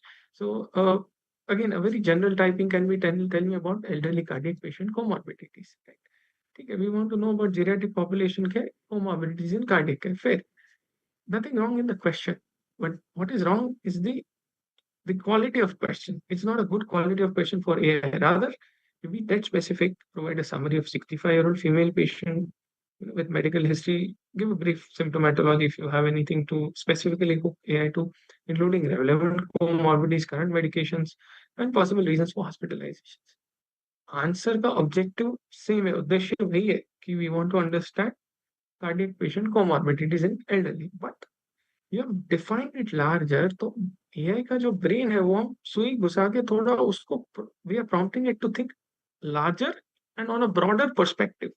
So it is actually pulling in more sets of quality information, filtering it and segregating in a very nice way. So if we apply the crisp breakdown here, the context is clear. It's a 65-year-old female patient. So इससे क्या हुआ कि 65-year-old, that age spectrum what you're giving, it is actually thinking a more deeper context here. Role implicating as clinical documenter or summarizer because you want a summary of information for this kind of case, right? Medical history, right? You're looking at the clinical aspects of it, comorbidities, existing medicines. You'll be surprised to know it'll even give you drug interactions. Right? And Dr. Alok has built something phenomenal. He has built one of the probably world's first drug interaction checker. जहाँ पे multipathy interactions we are trying to understand. So he built something which is integrating allopathy, homeopathy, Ayurveda, and all systems of medical things, and giving cross interactions which are not even studied. They come like a warning tools that boss iska yahan pe ye, so say let's say कोई त्रिफला ले लिया तो triphala affects your gut absorption, तो you be careful with the medicines which parallelly impact that. Let's say अकारबोस है तो उसमें भी gut absorption भी effect आ रहा है, so these are big. Which medical school is going to teach us? No, none. That's the power of AI. So AI has power to look at a physiological level and even give you an output interpretation of cross interaction of medicines if you're specific. अगर आप उसको options देंगे तो वो और बेहतर तरीके से बताएगा. Right? Structure, we want a summary and purpose to provide a concise overview of patient's history on a clinical learning perspective, because this is a summarizer. So just one example. Let me give one more example. Just a very generic one. What causes chest pain? Simple query होगी. Same information of chest pain, if you type it this way in the chat bot or any chat you're using, generate a differential diagnosis for a 55-year-old male with substernal chest pain radiating to his left arm or right arm, whatever you want to understand, accompanied by dyspnea, diaphoresis, but with a negative high sensitivity troponin at 0 and 3 hours. If you be this that specific, trust me, ये answer कोई text book की भी ताकत नहीं दे पाए उतना बढ़िया तरीके से recent advances के structures के तौर से it will be able to fetch you. So again, if you see our context, we give AI, it's 55-year-old male implicating a diagnostic assistant because we want a differential diagnosis to understand. Simple, we are very clear with it. Structure, we are very clear with differential diagnosis, and purpose was also very clear to identify the potential diagnosis for patient symptoms. So all these factors were taken into consideration. So like this, I'm going to leave this one more question, one more prompt here, and because we're short of time, I'm going to ask everyone to take a picture and then probably use it for yourself and see the difference in the quality of output you see. One more pediatric, question. Right, this is a season of fever, so again a similar one. Right, general guideline for fever in infant versus defining it, defining the scenario properly. So the beauty with AI is if you give it a scenario, it will give you 10 other scenarios. So it will actually broaden the learning process itself of clinical diagnosis, differential diagnosis, and all those things. So that's the beauty of AI. And same goes for treatment planning as well. So treatment for hypertension in mid-age male, right? So a very non-specific question, but the moment you give it context, role, input, structure, and purpose, you'll be surprised to know the output what it gives. So let me end my session with the last section of do's and don'ts when you're doing prompting, especially in terms of medical information extraction or learning process. Do specify your role and expertise. That AI को तो हमने personification दे दिया कि भाई तुम nephrologist सोच के respond करो या तुम financial planner बन के response करो, but who is writing this is also very important, right? So today, if I'm writing to extract some information as a diabetologist, it will filter out some common things which I generally would be knowing, right? तो वो content जो है उसका output का वो और filter होके आएगा, right? So it actually primes the AI for a higher level analysis. वो मुझे और physiological, pathological चीजें ज्यादा बताएगा, which will actually add value to my understanding of the subject or matter, right? Do include numerical value with units in it. You just need to mention some numbers to give it perspective. Do request a rationale and even ask for it as a confidence level. So I'm sure we know the level of evidence, right? Evidence-based medicines, we have FICO format. We've learned all this in last 10 to 15 years. How does evidence-based medicine work? If you give it confidence percentage or confidence level में उसको बात करने की बात करेंगे तो वो भी देगा. That boss, this information is there, but this information is also there. ये information का confidence level is 3 out of 5. This is 4.5 out of 5. So you will actually have not just a right information, but you will have differential information also, right? Do specify the guidelines or protocols you want to adopt or consider. Do include regional and patient context as well. So whether you want information in a rural setting, whether you want information which is applicable in a limited lab access setting, and be as specific as you can, right? Now comes the most important part. What are 5 don'ts for medical prompting? Critical mistakes to be avoided for patient safety and accuracy of medical information you are extracting from AI. Do not use vague or ambiguous language, right? Patient feels unwell. ऐसी random चीजें नहीं लिखना, right? Patient reports 3 months of fatigue, 5 kg unintentional weight loss. Define it. Keep it as detailed as possible when you're typing it to the AI system. Don't skip the relevant negatives. Very, very important. Right? If you're mentioning chest pain, mention whether it's radiating or not radiating. क्योंकि AI को वो बात नहीं समझ में आएगी कि मैं उसको क्या पूछना चाहता हूँ। एआई मेरे दिमाग में जाके थोड़ी पढ़ने वाला है कि I want to know about radiating और a non radiating one. So do mention the relevant negatives also, right? Make sure to mention what is not there also clinically, right? So do not accept the first output without validation. Why? Because अगर first output जो उसने दिया, आपने बोल दिया okay you are right, तुम सही हो, फिर बाकी के सारे आउटपुट्स वो ऐसे समझेगा कि मैंने पहला वाला जवाब दिया वो सही था, तो वो झूठ को भी सही मान के और झूठ वाले आंसर देता रहेगा। So first output of AI is the most important thing which the human in the loop, हम human beings का जो intellect है, intelligence है, उसको apply करके validate, verify कर, then you continue the conversation with the chatbot. You will be surprised to get consistently correct and more palatable information.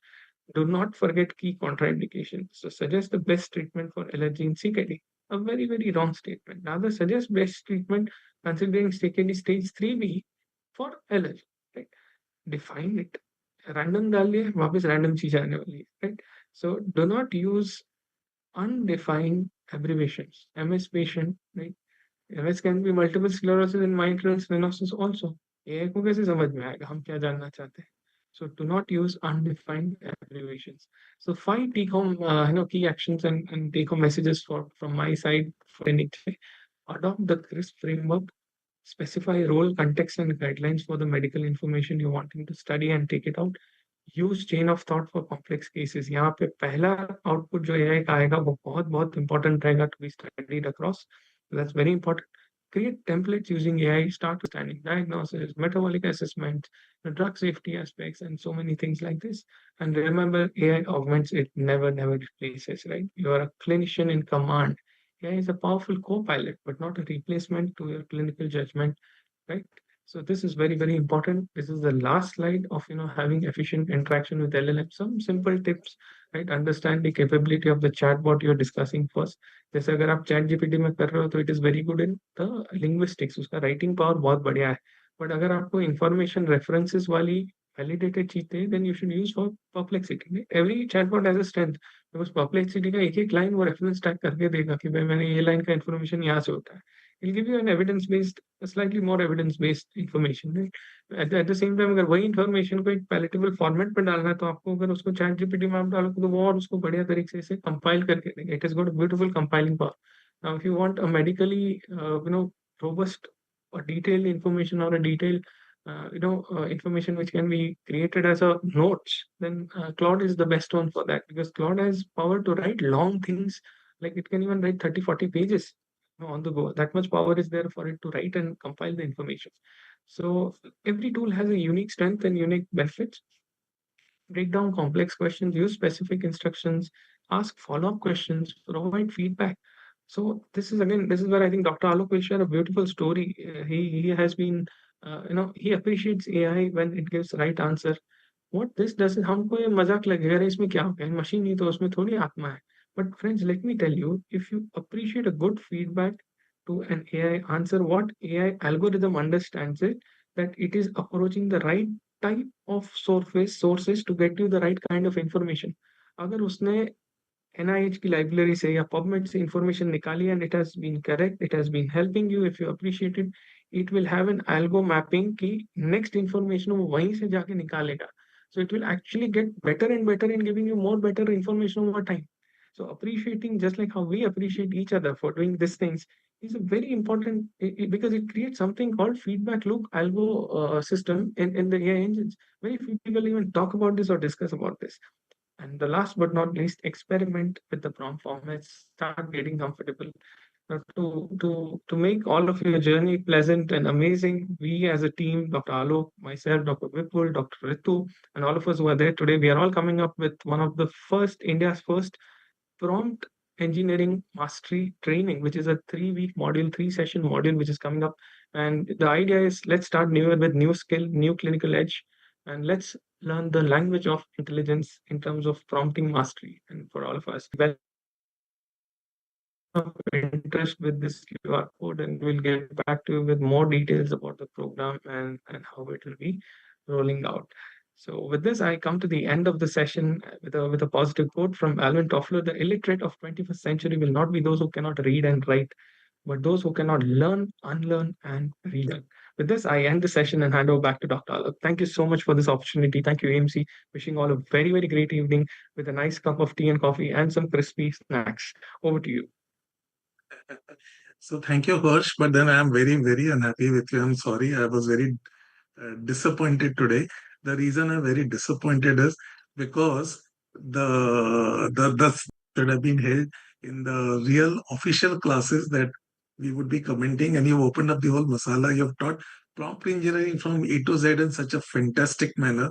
You've literally taught everybody all about prompt engineering. There's nothing left to be taken in a formal class. Your talk was so There good. is. It was so fantastic, and you actually literally walk the hands of people in doing it. So I'm very unhappy because you have taught everything today only. So, so I don't mean it about. I'm trying to actually get the kind of talk you've given. Don't take me the other way around. The talk was so fantastic and so beautiful. It was such a lovely talk. Trust me, guys who are listening today, this is the essence of prompt engineering. And I think today the entire thing has been covered very beautifully by Harsh. If you really pay attention to it and if you listen to the recording, trust me, you can get much more mileage out of your AI and all your frustrations will disappear very soon. So thank you, Harsh. It was I wish I could give you an award for such a fantastic presentation. It was so good. And that is the reason I was disappointed because you actually broke the dose and piled out all the secrets of how to do prompt engineering. It was really too good and fantastic. Thank you very much. And it's time to pick your brains again and do it in a very authentic and a very nice manner. So it's time for panel discussion, which will go on for another half an hour. And I'm going to pick all your brains a good way today. So let's start with Dr. Ritu because ladies come first. So give me a second. I have some questions for you. And we'll go in circle. We'll take one question at a time for everybody. So before we start, how did you all find? Did you all enjoy today's session? Was it good? Did you all have a good time as faculty? Was it fun, all of you? Absolutely. Let's tell Absolutely. everybody. Even the rapporteurs can open up, even the moderators can open up their videos, and anybody can participate. But we start with the ladies. So since Dr. Ritu has spoken about AI in marketing for a healthcare professional, a very basic question here, Dr. Ritu. How do you design an AI-driven healthcare marketing funnel? Okay, you will be designing a healthcare marketing funnel, and that's what you taught us. But how will you design it, which remains ethical but converts it into money? The green color is something we all run for, we aspire for. How can you make it ethically converted? Quick, because we Thank have you a lot of so much questions for for that. everybody. Thank you so much for that wonderful question, Dr. Alok. And yes, though it is basic, but yes, means a lot. So I guess when you're looking at designing AI-driven healthcare marketing funnel, the first thing is you define the funnel goal as, what is the patient benefit that you're looking at? Education, clarity, appropriate care, not persuasion. Similarly, if you look at using AI, you have to segment the audiences. That's the next step you do. You segment them by the intent, which means the symptoms, the prevention, or the chronic care.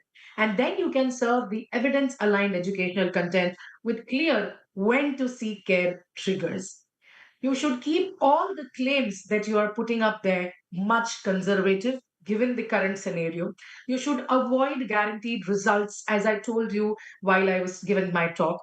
And you should always give disclosures, as you recently saw Dr. Harsh give up as well, that whatever content you're giving in is informational and is not medical advice. Of course, patients can always come back to you and meet you in person to reinforce that how they qualify for the prescription that you have put together for them. And of course, yes, you do need to also have ensured consent based capture. What happens is whenever you are giving such kind of advice on an online platform, it's best that you have the consent captured, whether it's in a Google form or a WhatsApp opt-in kind of a feature, so that with minimal data collection, you safeguard yourself. And of course, last but not the least, you should measure the conversion alongside the quality outcomes and apt bookings. How many bookings did you really have? How many did turn in, turn on? How many no shows were reduced? And how much over a period of time did you have an improved post visit satisfaction from the people that you are reaching out to? I guess that is how I would look at it in terms of ethically looking at AI driven healthcare marketing funnel. I hope that answers your question. Yeah, it did answer it fantastically. The ethics of it very beautifully. Thank you, Dr. Ritu. Dr. Deepak, the topic that today that you was covering was differences between LLMs. So for the uninitiated, somebody like me who probably doesn't know anything about AI, my basic fundamental simple question is that you said LLMs have different outperformances. LLMs have somebody behaves like this, somebody behaves like this. So, you know what I think? We're all human beings. We all react. When we were doing a residency, we were studying medicine, we would react differently to the same patient because we are all intelligent human beings. So, we have our own approach. But why should a machine, why should two LLMs behave like this? Sometimes they give different responses. You know, one LLM says operate, the other LLM says don't operate. When the prompt is the same, can you answer that? Why does that happen? Quickly and briefly. I think I have demonstrated in front of you by using API. I used 4 LLMs. I gave the same prompt. The output were different. Only thing, because lack of time, I could not show in detail what was the output.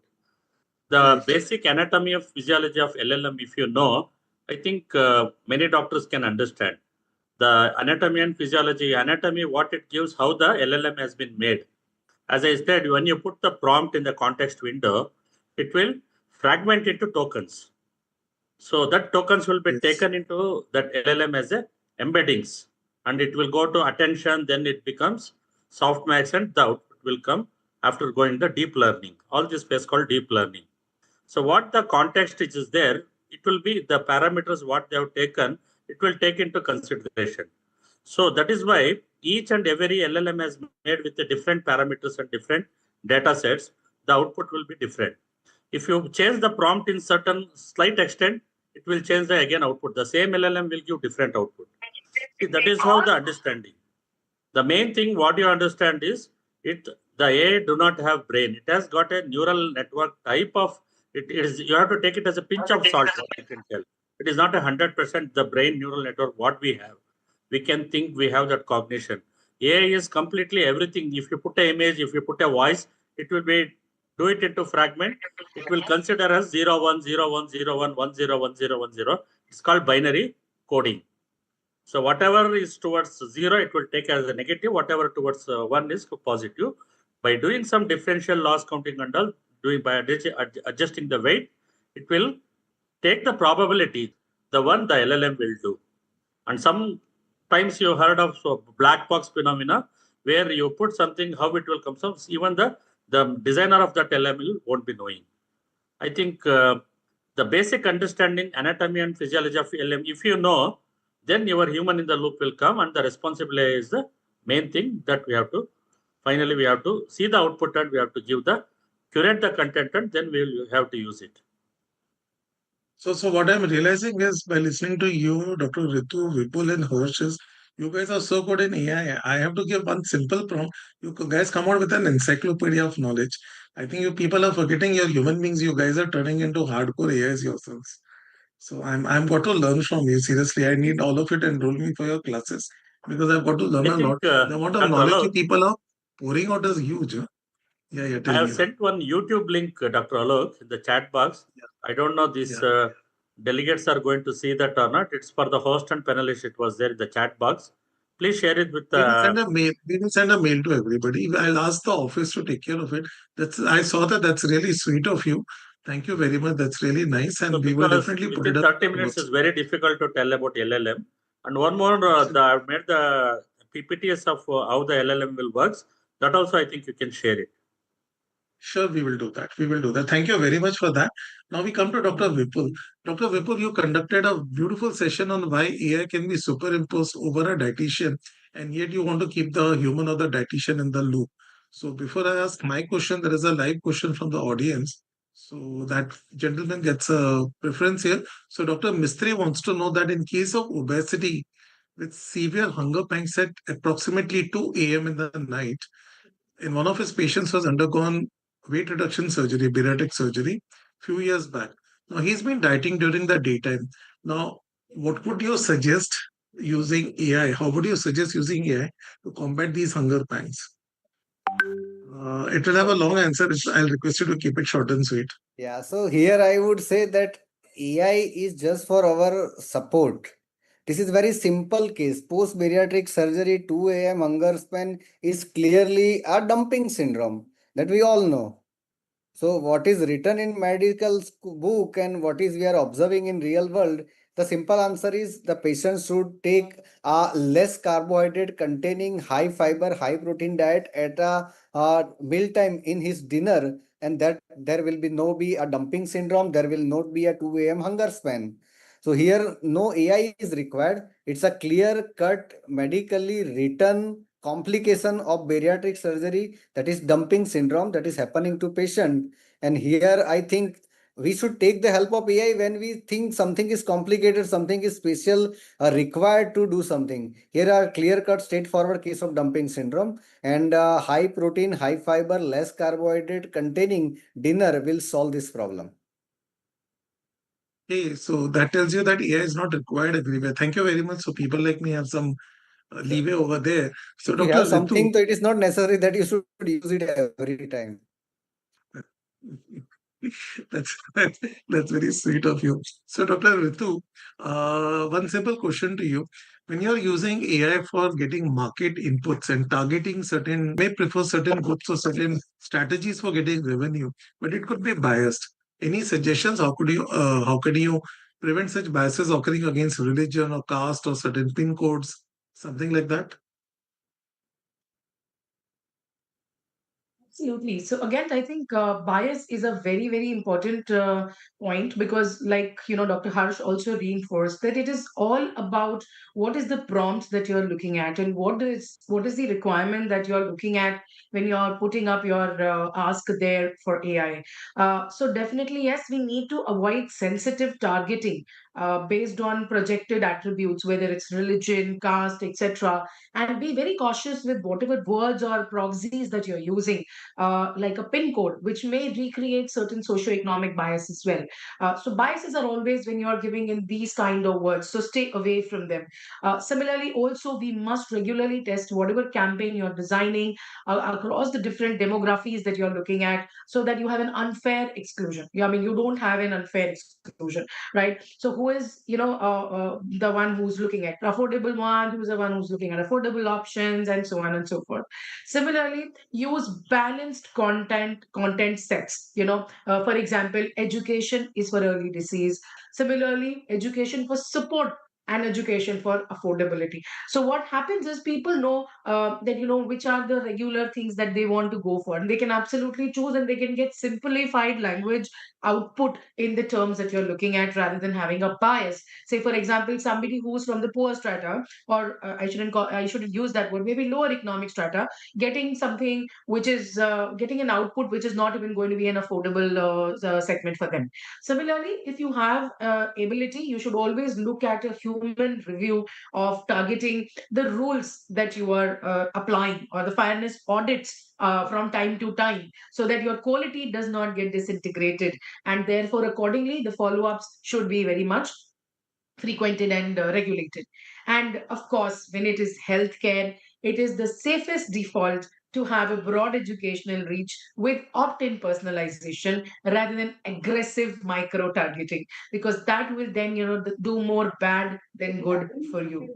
Ritu, you were mind blowing. It all went above my head. All this AI language really pokes me off. I really didn't understand. You need to teach me on a personal level. I'll just give you a cup of coffee in return only. So, Dr. Harsh, I thought you got bugged with my talk and you disappeared. I was waiting for you to ask you some really prick your brains. I'm picking everybody's brains here. So, the brain that I want to prick here is a very interesting question here. Is that you said about you spoke so well that I don't have any questions to ask you. But one question, which is something which I keep hearing from a lot of people, is if you're writing medical literature and publishing articles, how do you design a prompt which can prevent plagiarism from steeping in? Harsh? I think he's on a call. So No, yeah, no, there you are. There I you are. lost Yeah, the okay. connection in between. So I'll just repeat the question. I I said you were actually so. lost the. I Yeah. Can you hear me? Yes, yes. Yeah, I thought you were so angry because I said I'm very unhappy with you that you got very upset and you disappeared. So There was the some thing is, I call want drop. to prick your I'm going to prick your brains. I'm going to prick everybody's brains here. So, I keep hearing this question from so many people that we use AI to write medical literature, and we get a lot of plagiarism and journals don't accept it. So, can you guide the audience as to how do you design it? Let's not do the real demo today. Let's do it in a proper course. Microsoft Office So can you guide us in brief? How do you design a prompt which can prevent plagiarism from stepping in into when you're writing a medical literature? Right. So I think first point I would like to highlight here is uh, we should not create or write prompt to create the literature. Rather, it's more important to segregate an information and juice out the required information from that segregated set of information. That is where you need a good prompt. Let's say you're uploading 10 medical papers of a subject of interest, and that subject of interest information which you want to apply for that medical content writing you're doing is what and is the purpose for which AI should be actually used. This is what will make your work very authentic. It will make your work very, very plagiarism free because you're not copying anything. You're just segregating things in a way which is palatable for your output of work you're doing. Second aspect I would like to highlight is do not use AI to write the papers because there are AI detection tools which is going to pick it up. But do use AI to create framework of your paper. Right? Let's say you want to write something on CGM and you want to work upon say Dawn phenomenon and CGM. Well, let the concept of Dawn phenomenon be written by AI, but your own understanding of a CGM graph and the corrective innovation to do, let that be written by you. But the framework of whole paper, use AI to build it for you because this is going to save you a ton of time. So the structure and framework should be the finality of your findings, your understanding, or what information you want to communicate should stay very well. So I think if you can make a balance of this, this is where AI can do wonders. And I think at all these touch points, the prompts are something which are going to help you day in day out, and things will just be amazing. And this is where the none of the journals will reject it because you are not using AI to fabricate an information. You are using AI to give you a structure of building and mapping your own information into a larger, visually palatable perspective. So yeah, this is my take So on that. So I'll just add with your kind permission here. So I think in the last 6 months, we Please, together have please. published more than 35 to 40 papers and abstracts by now, and they all have been accepted, including international journals. I always keep this in mind, and this is what I share to people is when you get married to a lady, you're not marrying a lady, you're marrying a family. And marrying a person, whether it's a lady or a guy, doesn't mean you get privileges like you'll get a lot of extra money, you'll get a lot of happiness, you'll get a lot of parties and a lot of fun. It also comes with a sense of responsibility that you also have to contribute to the family. You have to also take care of the spouse's family, and you also have to work harder and give to your partner what he or she may not be having in your absence. So when that responsibility creeps into your mind, you become a better spouse, whether you're a husband or a wife. Similarly, when you're working with an AI, you need to know that you have to contribute towards your article. It's not AI's job, it is your job. AI is only here to help you, but it is your job to give shape to your thoughts and your feelings and your experience which is required. So that is the real good thing here.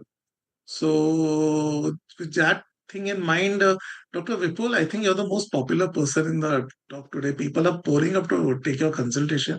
I cannot share your mobile number unless somebody gives me a cup of coffee. But there's another question here for you. So, I'm surprised, Dr. Ritu. People, I think, would have picked your brains for money, but then Vipul is getting very popular. So, you guys have a competition here. So, Vipul, your question is if AI and diet, you spoke so beautifully about it.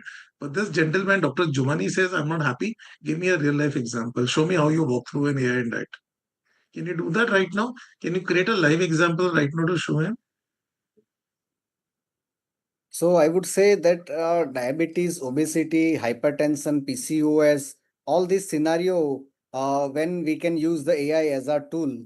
Again, I would say that it is not me who is getting popular, but it is a diet which is very popular. Everybody wants to know how we can provide diet and what we can use. So let's take a simple scenario of a patient with type 2 diabetes.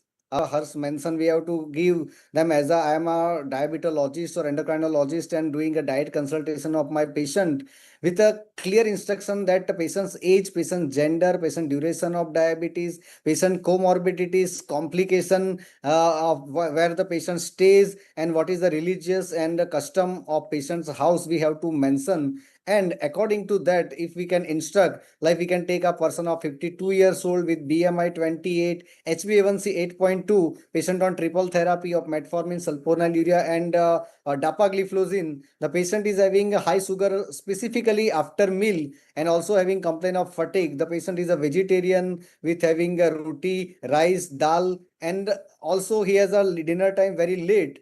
So how we can use the AI? We can first of all apply the CGM for 14 days.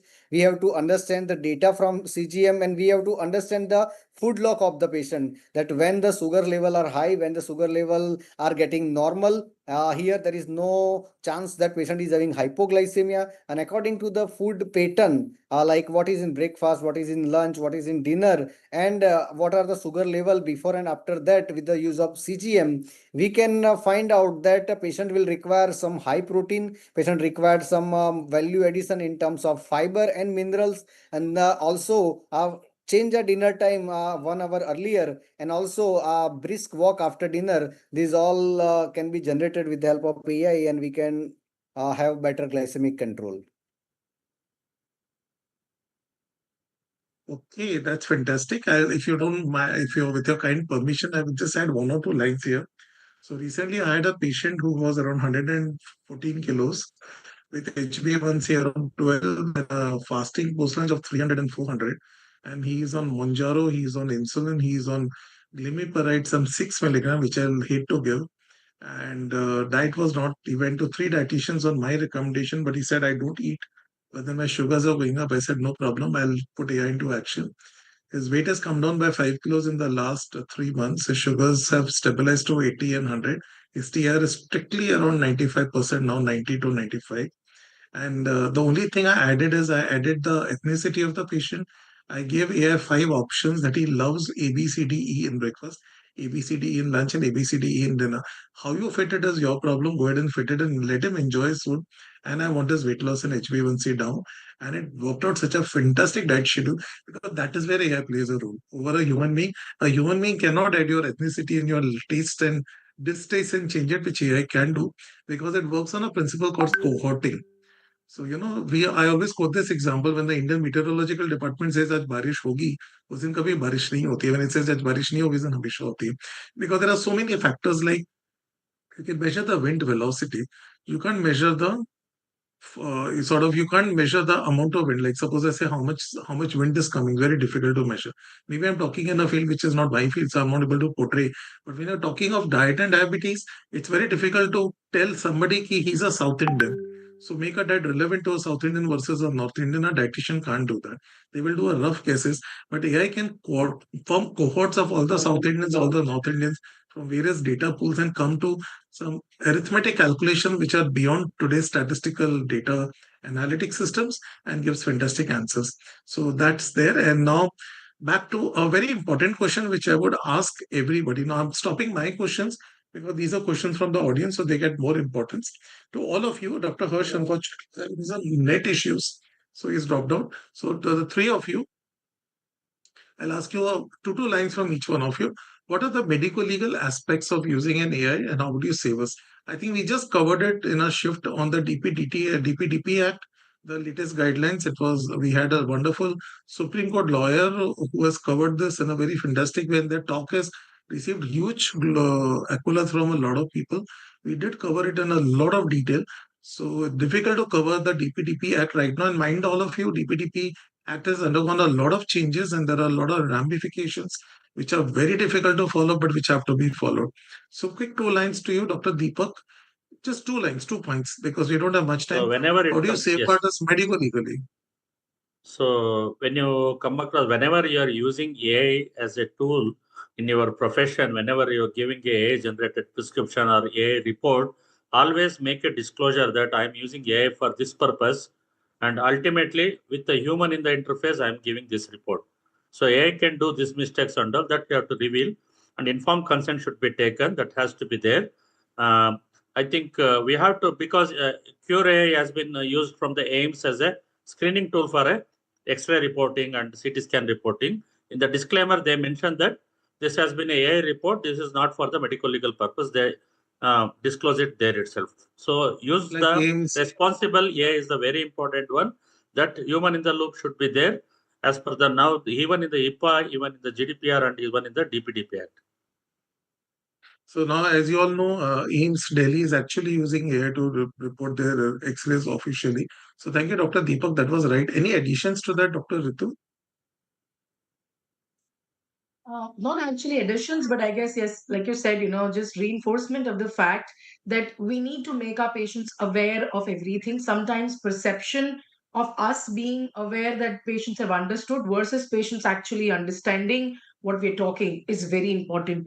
So I think the consent and largely explicitly understood aspect of using the AI and why is something that we should call out very loudly. I think that is what I would just reinforce. Thank you. I'll just add this thing over here with the DPDP Act currently is that so far, whenever a person walks into your consulting room, it's an implied consent. You don't take a written signature from the patient, unlike you take a written consent from a patient when you're going to operate or do a procedure. With the current act, when you're using AI, it cannot be an implied consent. You cannot just assume that the patient will approve. You need to have a official documented consent. That's important because you could land up in trouble. There are many other aspects which I would cover here. Dr. Vipul, any takes on this? Two lines from you on the medical legal aspects of AI usage in clinical practice? Dr. Vipul? See, all the good talks that we have, no, they all have this technical issues we have always seen. All good talks always have technical problems, and we consider that as a good sign. And to tell all of you, I'm getting a lot of feedbacks from the audience here on the panel. Everybody is saying, fantastic faculty, fantastic talks, lovely discourses. So I think a little pat on the back comes to me because I selected all of you as a faculty today. So I take credit on your behalf for that. So coming back to a few more questions, we have another 5 minutes remaining. So let me utilize that time. So coming back to Dr. Ritu over here,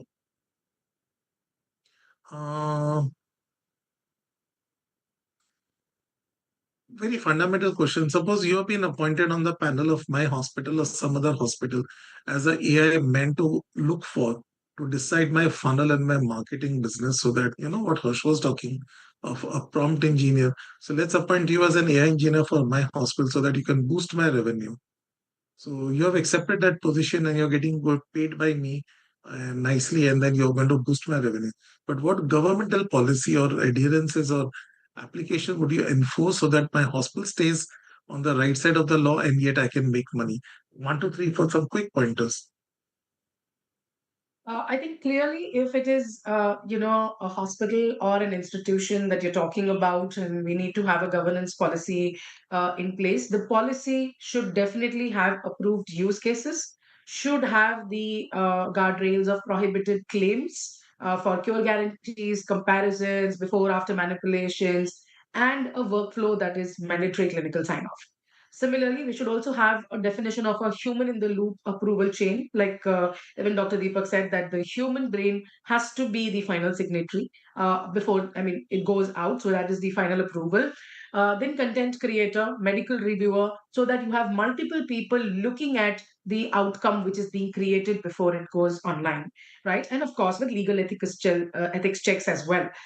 You should have a prompt library and version control. Version control means that how many versions are you creating, how many revisions of it, what dates these have been approved, and so that whenever you have a quality edit, you can actually pull those in. Having said that, this is a hospital, and of course, you should also have an incident pathway where if there is any incorrect content that released by chance, then how do you manage the control, or how do you manage to get that extracted or correct the incidents so that this does not create the damage that it could have. Similarly, data privacy rules is something that you should look into. There should be no patient identifiable factors that you're dealing out in prompts, or whether you're putting up into reports or public tools. So that is something that you should look at.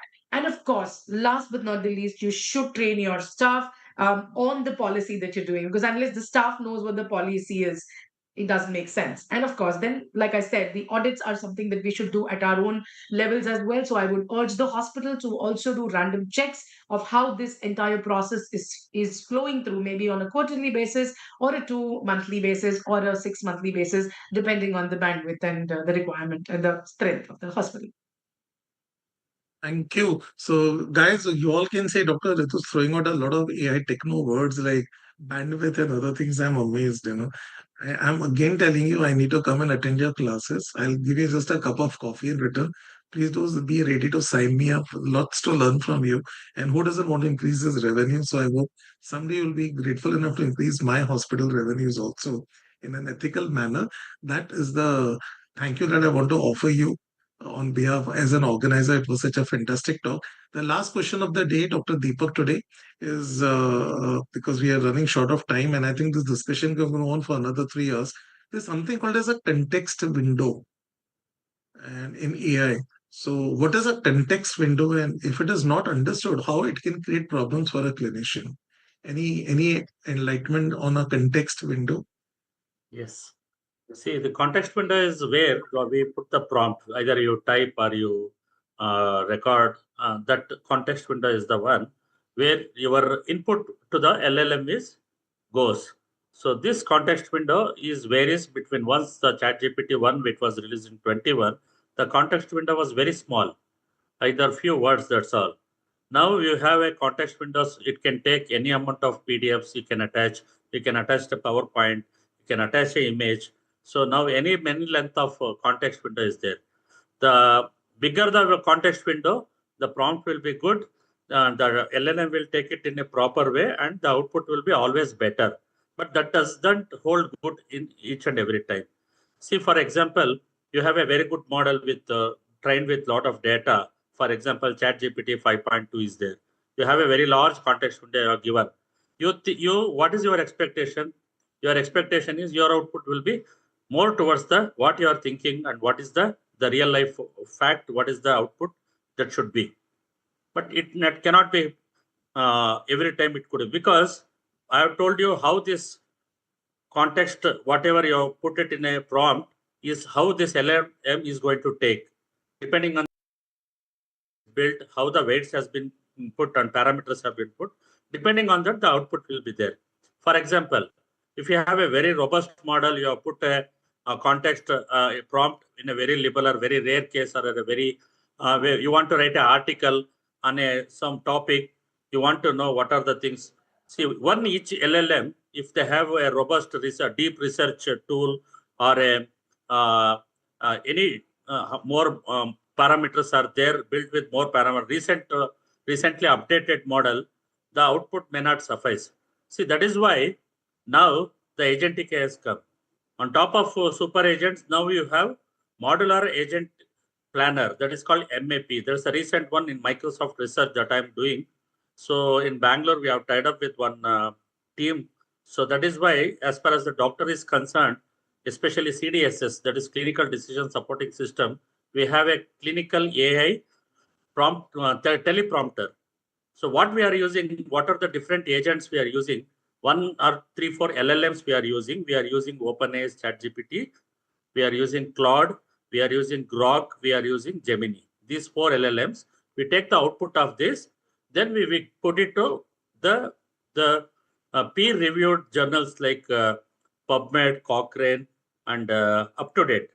We have taken the APIs of this, and we will give the output with this with the newer updates. See, that is how using multiple agents and you plan it, that's called map. So context window bigger means it doesn't give you the robust output like what you expected. Same thing for the safety also, Dr. Alok. Safety is very, very important whenever the output is comes. So if the first and foremost ethics of AI is you should not harm the patient by their output.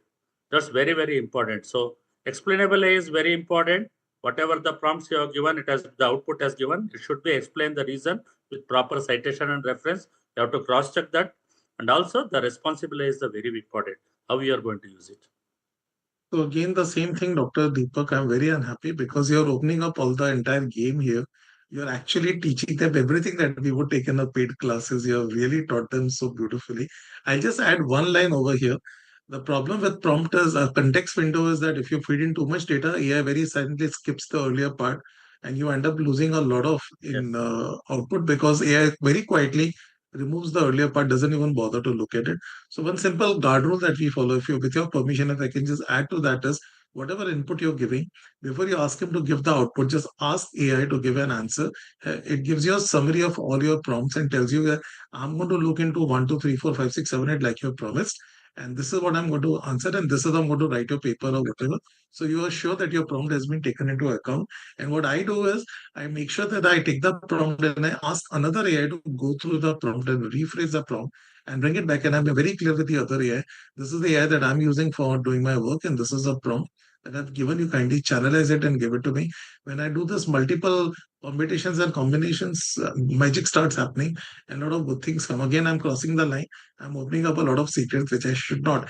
And I was supposed to take this as the last question. Dr. Vipul had to leave because of an emergency, and I see that he has come back. So, Dr. Vipul, if you're available, as an honor to you, I'll just ask you one question, and I think then we close today's talk. We are crossing the line. So, Dr. Vipul, are you there? Do I have the permission to take one question from you? Yes, Alok bhai, I'm here. Okay, so one final question, a tough question. Tell me the best way you can answer it. You're an expert. You're creating a fantastic diet plan through AI. Now you're feeding a lot of patients' data into it, and you're getting a fantastic output. How are you sure that you're not bypassing the patient's confidentiality by feeding all this to an AI? You're actually revealing a lot of personal, private information of the patient to the AI. So how can you prevent this from happening and yet get your output? So we need not to explore the details of the patient. We just have to mention the age, sex, the BMI, the diagnosis, and the current medication, and that we are not using that kind of thing that we prompt in for getting the diet plan, and we are not absolutely dependent on AI for diet plan. Our nutritionist sit with the patient, and she is creating the skeletal for the diet framework, and with the use of AI, we also reconfirm that whatever is written by our nutritionist is going in alignment with science. So there is a collaboration, not absolute dependence on AI for the formation of nutrition prescription for our patient, and we are not exposing any data that we should not in a AI chatbot. If I can just add to that, that is called anonymization. So see how I work is whatever data I need to feed, I feed everything about the patient to the AI because I need to feed all the data. Otherwise, I won't get an answer.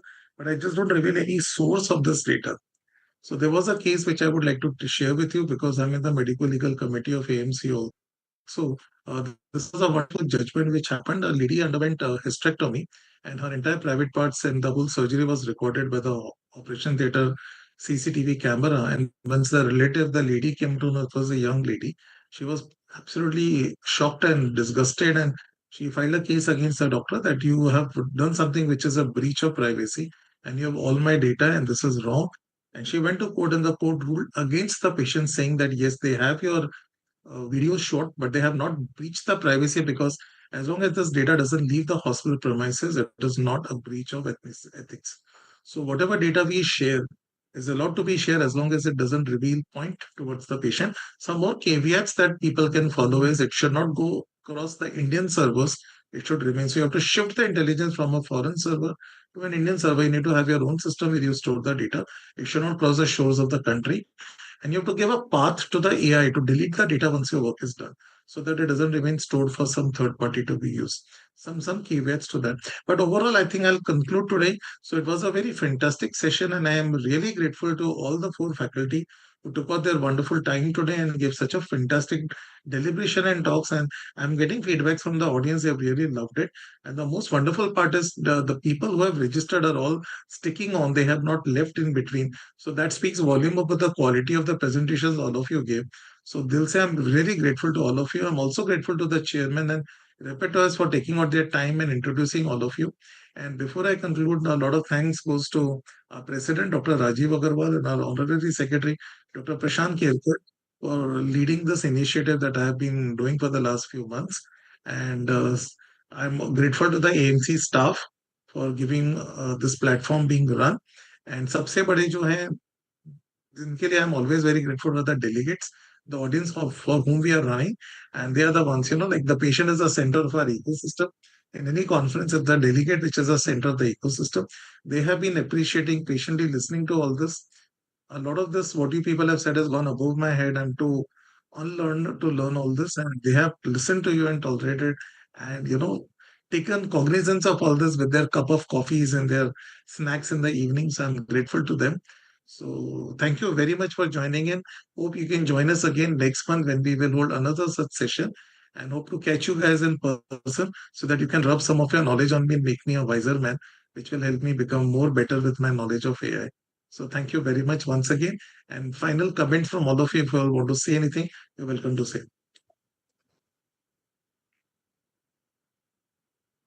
I think I should thank the AMC platform for giving me the opportunity.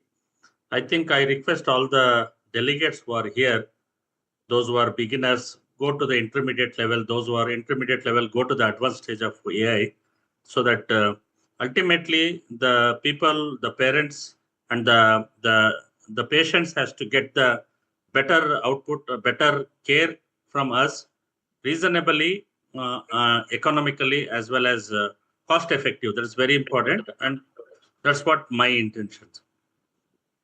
Thank you, Dr. Deepak. Any final words, Dr. Ritu?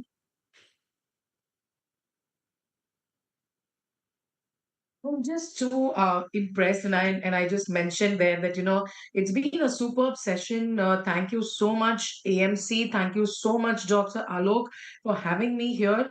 Because not only did it give me an opportunity to speak, but also to hear such tremendous talks from my peers, and of course also interacting and learning, which is an ongoing process. So thank you so much for having me.